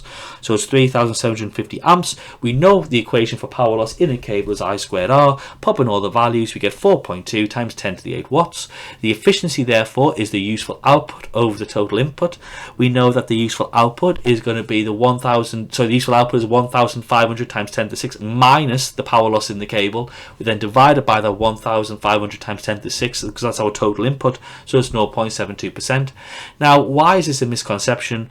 Well, if you step up the potential difference, the current decreases by a factor of 16, so because it's, you know, it links through in that particular logic. So therefore, the power loss in the cable is due to the heating effect of the current, so we don't tend to use P equals V squared over R. It's more due to the current because there's heating effect, so we can use P equals I squared R. So therefore, you could possibly use P equals V squared over R, but that's not the potential difference. That's not the potential difference of one instance. It's from the start to the end, so it's not 400,000. Okay, so therefore it's easy to use the current through the cable because that's constant through the cable because it's one long series circuit. So because V isn't a constant factor in the cable, we can't use that in the equation, but we can use current. So we use P equals I squared R. The next question says, calculate the length of the copper wire that has a diameter of 1.6 times 10 to the minus 3 meters and a resistance of 25 ohms. The resistivity of copper is 1.7 times 10 to the minus 8 ohm meters. Then the resistance of copper wire is not zero. Explain why this fact leads to the use of the alternating current rather than the direct current when transmitting electrical energy. So pause the video now, then unpause the video when you want to go through your answers. Right, so this one is revision from paper 1 again. So we know that resistance equals resistivity times by length over area.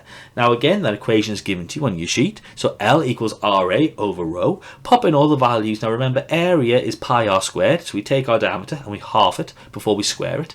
So we work it through, the area to be 2 times 10 to the minus 6 meters squared. Pop in all the values and the length is 3,000 meters. Now again, the resistance, okay, will lead to energy loss, power loss, energy dissipated of the surroundings. So therefore we know that because the power loss is I squared R, so the bigger the value of R, the bigger the loss of power loss. So therefore you can also say that you want to use alternating current because that will lower the current, which will lower the loss of heat or energy or power and reduces that voltage drop. And that happens because alternating current can be used, it can be transformed in a transformer, but direct cannot because it needs a change in magnetic flux linkage, which doesn't occur if you're using a direct current. So thank you very much for listening to this revision session. If you've been successful and learnt in today's revision session, you should be able to answer A-Level Physics examination style questions on magnetic fields, assess your understanding on magnetic fields for A-Level Physics, and understand what topics you need to improve upon for A-Level Physics in magnetic fields. So thank you very much for participating in this revision session for magnetic fields, and have a lovely day. Hello and welcome to this revision session for magnetic fields, which is part of the AQA A-Level Physics specification.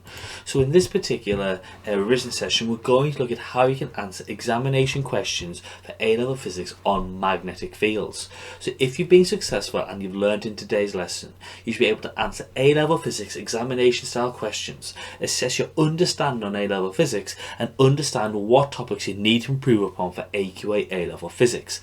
So how should should you prepare for this revision session? Well, when you're completing the work in this revision session, divide your piece of paper into two sections.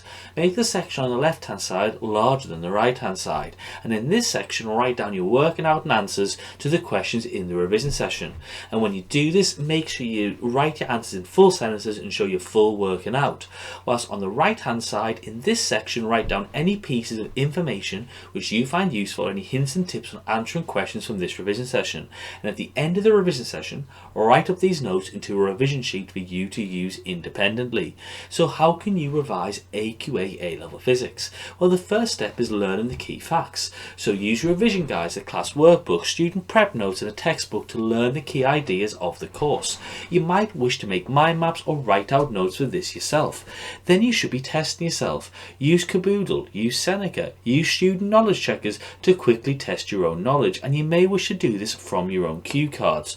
And then finally, do step 3, which is practice examination style questions. So use exam prep books, homework books, supervised study books, additional workbooks to answer exam questions and mark your own work. And you may wish to download your own exam past papers to do this. So your steps of learn the key facts, then retrieving your knowledge, and then practicing your understanding is the way to which you should be revising AQA A-Level Physics. So what part of the specification are we going to focus on in this revision session? Well, we're going to be looking at magnetic fields, which includes the topics of magnetic flux density, moving charges in a magnetic field, magnetic flux and flux linkage, electromagnetic induction, alternating currents, and the operation of a transformer. So let's have a go at a few multiple choice questions. So the question says a 50 turn square coil side 0.060 meters is placed in a magnetic field of flux density 0.40 teslas. The plane of the coil is at right angles to the direction of the magnetic field. The flux linkage with the coil is what? So pause the video now, then unpause the video when you want to go through your answer. Well, the answer for this one is A, because we can say from the equation in the equation book, n phi is equal to BAN cos theta. We've got B in the question, we've got A in the question, and we've got N in the question. Now, it's important to note that cos theta tends to 0 at this point because it's at right angles. So, well, not 0, sorry, 1. So, therefore, you can just say n phi is equal to BAN. Now, again, to work out A, you're going to be doing 0.060 times by 0.060 because it's a square coil. So, you can work out its area that way. So our flux linkage is 0.072 Weber turns. The next question says a coil of n turns and a cross-sectional area A lies perpendicular to the magnetic field of flux density B. The magnetic flux linkage is X. A second coil with twice the number of turns but half the cross-sectional area lies perpendicular to the magnetic field of flux density 2B. The magnetic flux linkage with the second coil is what? So pause the video now, then unpause the video when you want to go through your answer. Right, so our answer here is C, because we know from our equation book n phi is equal to BAN. Now we don't have to have cos theta because cos theta tends to 1 because it's perpendicular to the magnetic field. So with our changes, we've doubled B and we've halved A and we've doubled N. So we can say 2B times by half A times by 2N is going to be equal to 2 overall. So our answer is going to be 2x, and therefore the answer is C. Our next question says, the diagram represents two identical coils, X and Y. The planes of both coils are parallel and their centers lie on a common axis.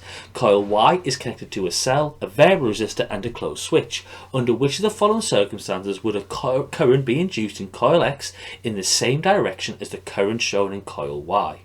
So pause the video now, then unpause the video when you want to go through your answer. Right, our answer here is B, because we've got to think about Lenz's law. Now, by turning off the switch, there's a change in the current, so therefore a change in the magnetic flux linkage. So as a result, this reduction, because our flux linkage is disappearing, so therefore it's a change, as in it's a reduction in our magnetic flux linkage, means that there's an EMF induced in the coil X, which is disappearing. Now, by Lenz's law, to oppose this change in the disappearing field and therefore flux linkage, the coil switches in X to oppose the change that's happening in coil X. So therefore, for an induced current in X X to be the same direction as Y, the field in Y must be also decreasing. So this causes X to create a field in the same direction to counteract the fact that the field and the flux linkage is decreasing. Now in options A and in option C, the field due to Y is actually going to increase with those changes. And in one case, because the current is increasing, so it's reducing resistance, and in the other case, because you're moving the field in Y closer to the field in X. And obviously no change won't induce anything, so therefore our answer is B. Our next question says a coil with 20 circular turns, each with a diameter of 60 millimeters, is placed in a uniform magnetic field of flux density 90 milliteslas. Initially, the plane of the coil is perpendicular to the magnetic field as shown in figure X. The coil is rotated about a vertical axis by 90 degrees in a time of 0.20 seconds so that its plane becomes parallel to the field lines as shown in figure Y. Assume that the rate of change of flux linkage remains constant. What is the EMF induced in the coil? So pause the video now, then unpause the video when you want to go through your answer. Right, so the answer here is C, because we know from Faraday's law that the magnitude of the induced EMF is equal to the change in n phi, our change in flux linkage, divided by our change in time. Now our flux linkage is equal to BAN, so we can say that EMF is equal to BAN over T. So we know what B is given in the question, but in milliteslas, so convert that into teslas. Then you can work out the area of the coil by doing pi r squared. Now again, you're given the diameter in millimeters, so you would say the radius is 30 millimeters, so you turn that into meters by saying it's 10 to the minus 3. Therefore we know our time to be 0.2 seconds, so our answer to be 25 times 10 to the minus 3 volts, which is 25 millivolts. The next question says the diagram represents two coils. Coil X has 1,000 turns and a cross-sectional area of 10 centimeters squared. It is carrying a current which produces a field of magnetic flux density 0.002 teslas. Coil Y has 50 turns and a cross-sectional area of 4 centimeters squared. The flux linkage with coil Y is what? So pause the video now, then unpause the video when you want to go through your answer. Right, in this case our answer is C, because again we know n phi, our flux linkage, is equal to BAN cos theta, but again because we're at right angles it's fine to say that cos theta equals 1. So therefore we can know what B is given in the question, we know what A is given in the question, but remember it's given in centimeters squared, so you convert that to meters squared by multiplying by 10 to the minus 4 times by 50, the number of turns, is 4 times 10 to the minus 5 Webers. The next question says a lamp rated at 12 volts and 60 watts is connected to the secondary coil of a step-down transformer and is at full brightness. The primary coil is connected to a supply of 230 volts. The transformer is 75% efficient. What is the current in the primary coil? So pause the video now, then unpause the video when you want to go through your answer. Right, the answer here is B, because we know that the power is equal to VI. So we know that in the secondary coil, I, the current, is equal to P over V. So we know in that secondary coil, we know that the value of power is going to be 60 divided by our volts, which is going to be 12. So we can say that the current is 5 amps. Now we therefore know efficiency is therefore going to be equal for our transformer to be the power out divided by the power in. So therefore what we can say is that we can say that efficiency is 75% or 0.75, which is equal to 60 over VI. So we therefore know IP times by 30 is going to give our power in. So we can work it through there to be for IP to equal 0.35 amps. The next question says the overhead cables used to transmit electrical power by the national grid usually consist of a central core of steel cables surrounded by a sheath of cables of low resistivity materials such as aluminium. What is the main purpose of the steel core? So pause the video now, then unpause the video when you want to go through your answer. Right, the answer here is D, because if you think about it, the steel will not force more current into the outer sheath because steel is a conductor, so it won't do that. The steel will not provide additional current paths as any metal would provide a current path, so therefore having aluminium would still have this just a core of just aluminium have the same number of current paths as if you had a steel center, and the power loss would actually be increased if a steel core was used, as it's got a higher resistance than aluminium. It says that in the question that steel has a lower resistivity material. So therefore power is equal to I squared R, so therefore if R is bigger for for steel, the power loss is going to be bigger. Now, the only reason we use steel is steel has a high UTS and a high breaking point, a bit of revision for materials, so therefore our answer is D. The next question says, Lenz's law is an example of the conservation of what? So pause the video now, then unpause the video when you want to go through your answer. Right. The answer here is B. Lenz's law is the conservation of energy, as if an induced EMF was produced in the same direction as the change that caused it. Well, then the magnetic field induced will be attracted to the existing magnetic field, causing an increased movement due to the increased energy stored. So therefore you get more energy and you'd actually be creating energy, which you can't do. So you've got to have Lenz's law to conserve energy. The next question says, which one of the following is not a cause of energy loss in a transformer? So pause the video now, then unpause the video if you want to go through your answer. Right, so what's our answer here? The answer is A, because good insulation on coils will prevent effective heat transfer. I mean, induced current would actually cause energy to be dissipated, so it would actually cause energy loss. Reversals of the magnetic field will cause energy loss via hysteresis, and high resistance in coils will cause energy to be dissipated easily when it travels through those coils.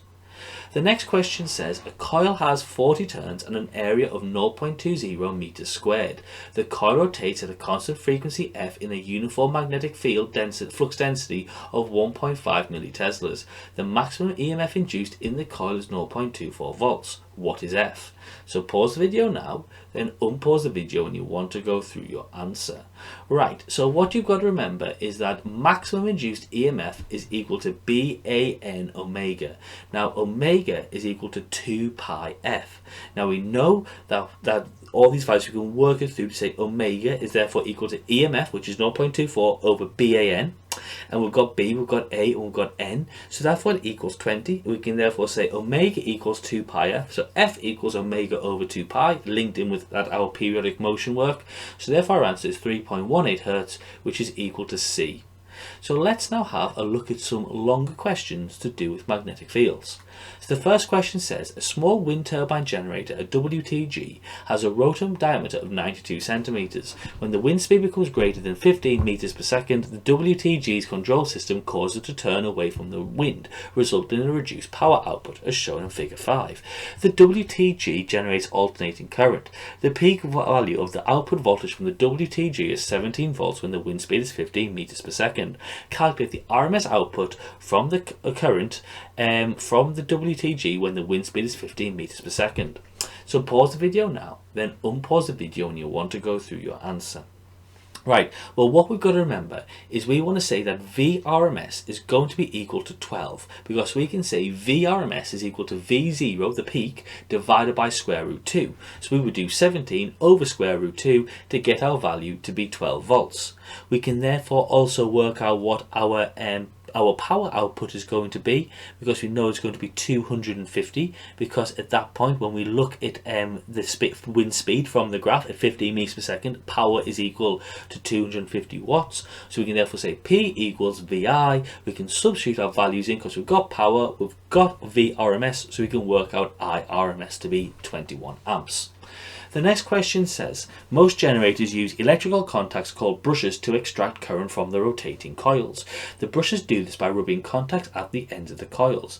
The generator in the WTG is a brushless generator. It uses a contactless method to transfer energy from the rotating coil to the stationary output circuit. Suggest 2 advantages of the brushless generator compared with a generator with brushes. Then the rotor of the brushless generator carries electromagnets that are supplied with a steady DC current. As the rotor turns, electromagnets move past stationary coils. Explain why an alternating EMF is induced in the stationary coils when the rotor turns. So pause the video now, then unpause the video when you want to go through your answer.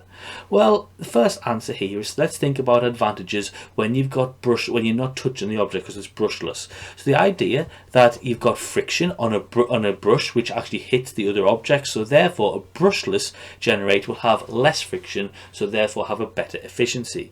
Now also the brushes themselves will be made out of a metal, so therefore will have a resistance and will have their own losses due to P equals I squared R. And also the idea is, if you're using brushes which have to be hit all the time, they will wear down due to friction, so therefore you will need to replace them constantly.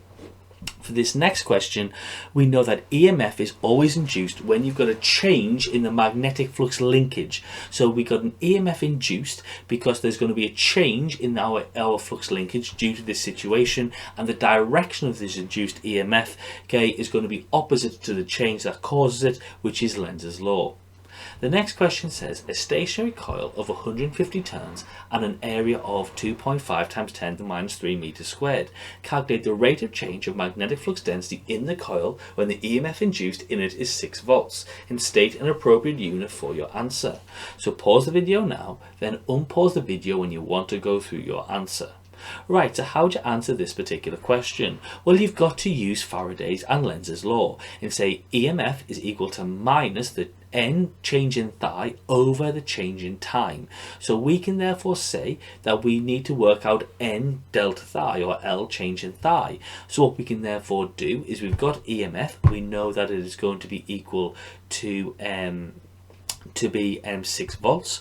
We can therefore work out what our value can work through to be by doing the rate of change of that, and we can work it out to be 16. Now it's also important to note that we can say the units are going to be the change in density per second, so therefore it's Teslas, the unit of the change in so the unit of the magnetic flux density divided by time, so therefore it's Teslas per second.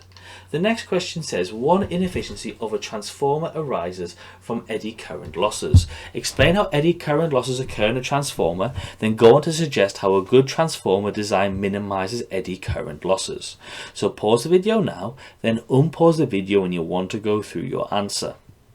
Right, so how do you answer this one?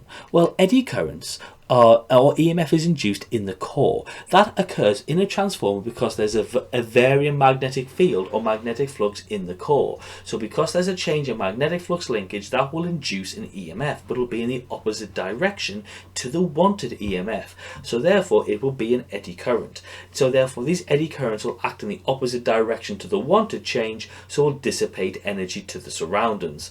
Now you can reduce eddy currents in a transformer by laminating the actual transformer core, because it makes it a worse conductor, so your eddy currents don't form from your induced EMF as well. So therefore the eddy current isn't as large because of this lamination.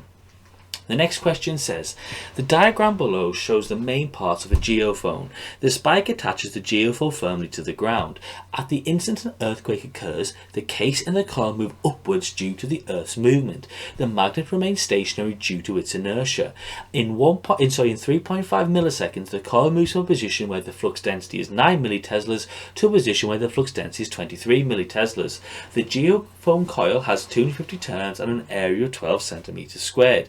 Calculate the average EMF induced in the coil during the first 3.5 milliseconds after the start of the earthquake. So pause the video now, then unpause the video when you want to go through your answer. So how do you answer this particular question? Well, once again, you've got to use Faraday's law, which is EMF is equal to the change in flux linkage over the change in time. So we can now work out what our change in flux linkage is going to be, because flux linkage is BAN. We've got B from the question, the change. So it's going to be 23 minus 9 times by 10 to the minus 3, because that's in milliteslas, so we need to put into teslas, multiplied by our value of A for the area, so it's 12 times by 10 to the minus 4, because we're converting centimeters squared into meters squared, multiplied by the number of turns, okay, which we see to be 250. So therefore we can work out our change in flux linkage. We can therefore divide it by our time, which is 3.5 times 10 to the minus 3, so we get our answer to be 1.2 volts. The next question says the rectangular coil shown, okay, in figure 2 rotates at a constant frequency of 40 Hz about an axis that is perpendicular to a uniform magnetic field or flux density 0.15 teslas. The coil has a length of 6 centimeters and a width of 4 centimeters and has 25 turns. They calculate the peak EMF induced in the coil and calculate the root mean square value of the EMF induced in the coil. So pause the video now, then unpause the video when you want to go through your answer. Right, so how do you answer this particular question? Well, if you look in your equation book, you know EMF is equal to BAN omega, okay, cos omega t, but because it's the maximum induced EMF, cos omega t tends to 1, so EMF is equal to BAN omega. And we also know omega is equal to 2 pi f, so we can work out what our values for omega is going to be by doing 2 pi times by 40. We know what B is, it's given in the question. We know what N is, it's 25, it's given in the question. We can work out area by doing 6 times 10 to the minus 2, because we go from centimeters to meters, times by 4 times 10 to the minus 2. We work it all through to be 2.26 volts. Then you can work out your root mean square by doing that being the peak, and we say V RMS is equal to V0 over square root 2. That equation is given to you in your examination book. So you do 2.26 over square root 2 is 1.6 volts. The next question says that for this coil, a 6.8 resistor is connected across the output. The coil has 0 resistance. Calculate the mean power dissipated in the resistor. Then to increase the mean power dissipated in the resistor, it is suggested that either the magnetic flux density or the angular speed of the coil could be doubled. Deduce the effects of each of these possible changes on the output of the coil.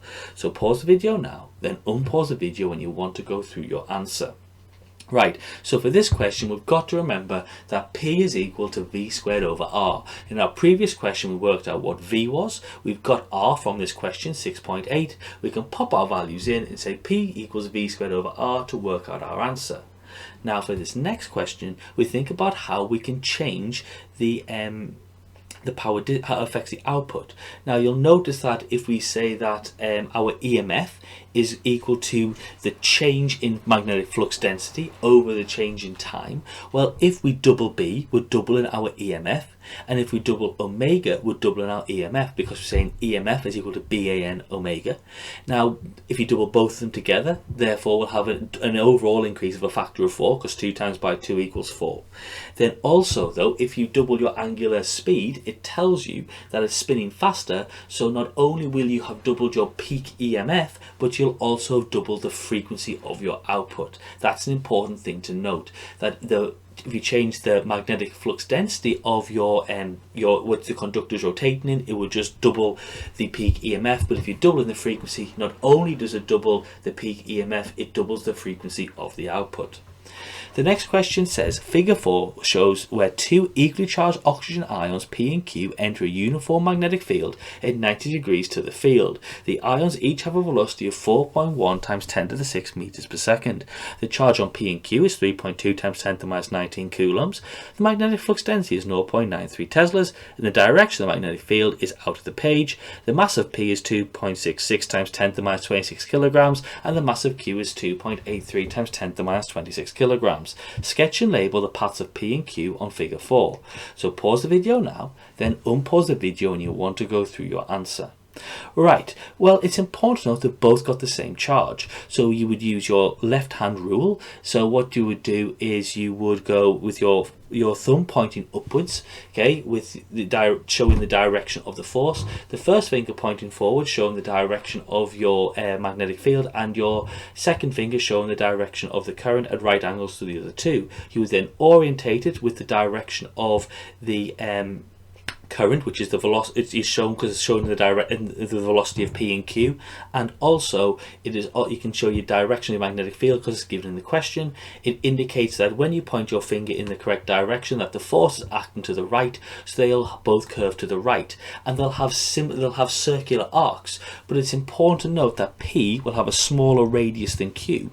Why is that?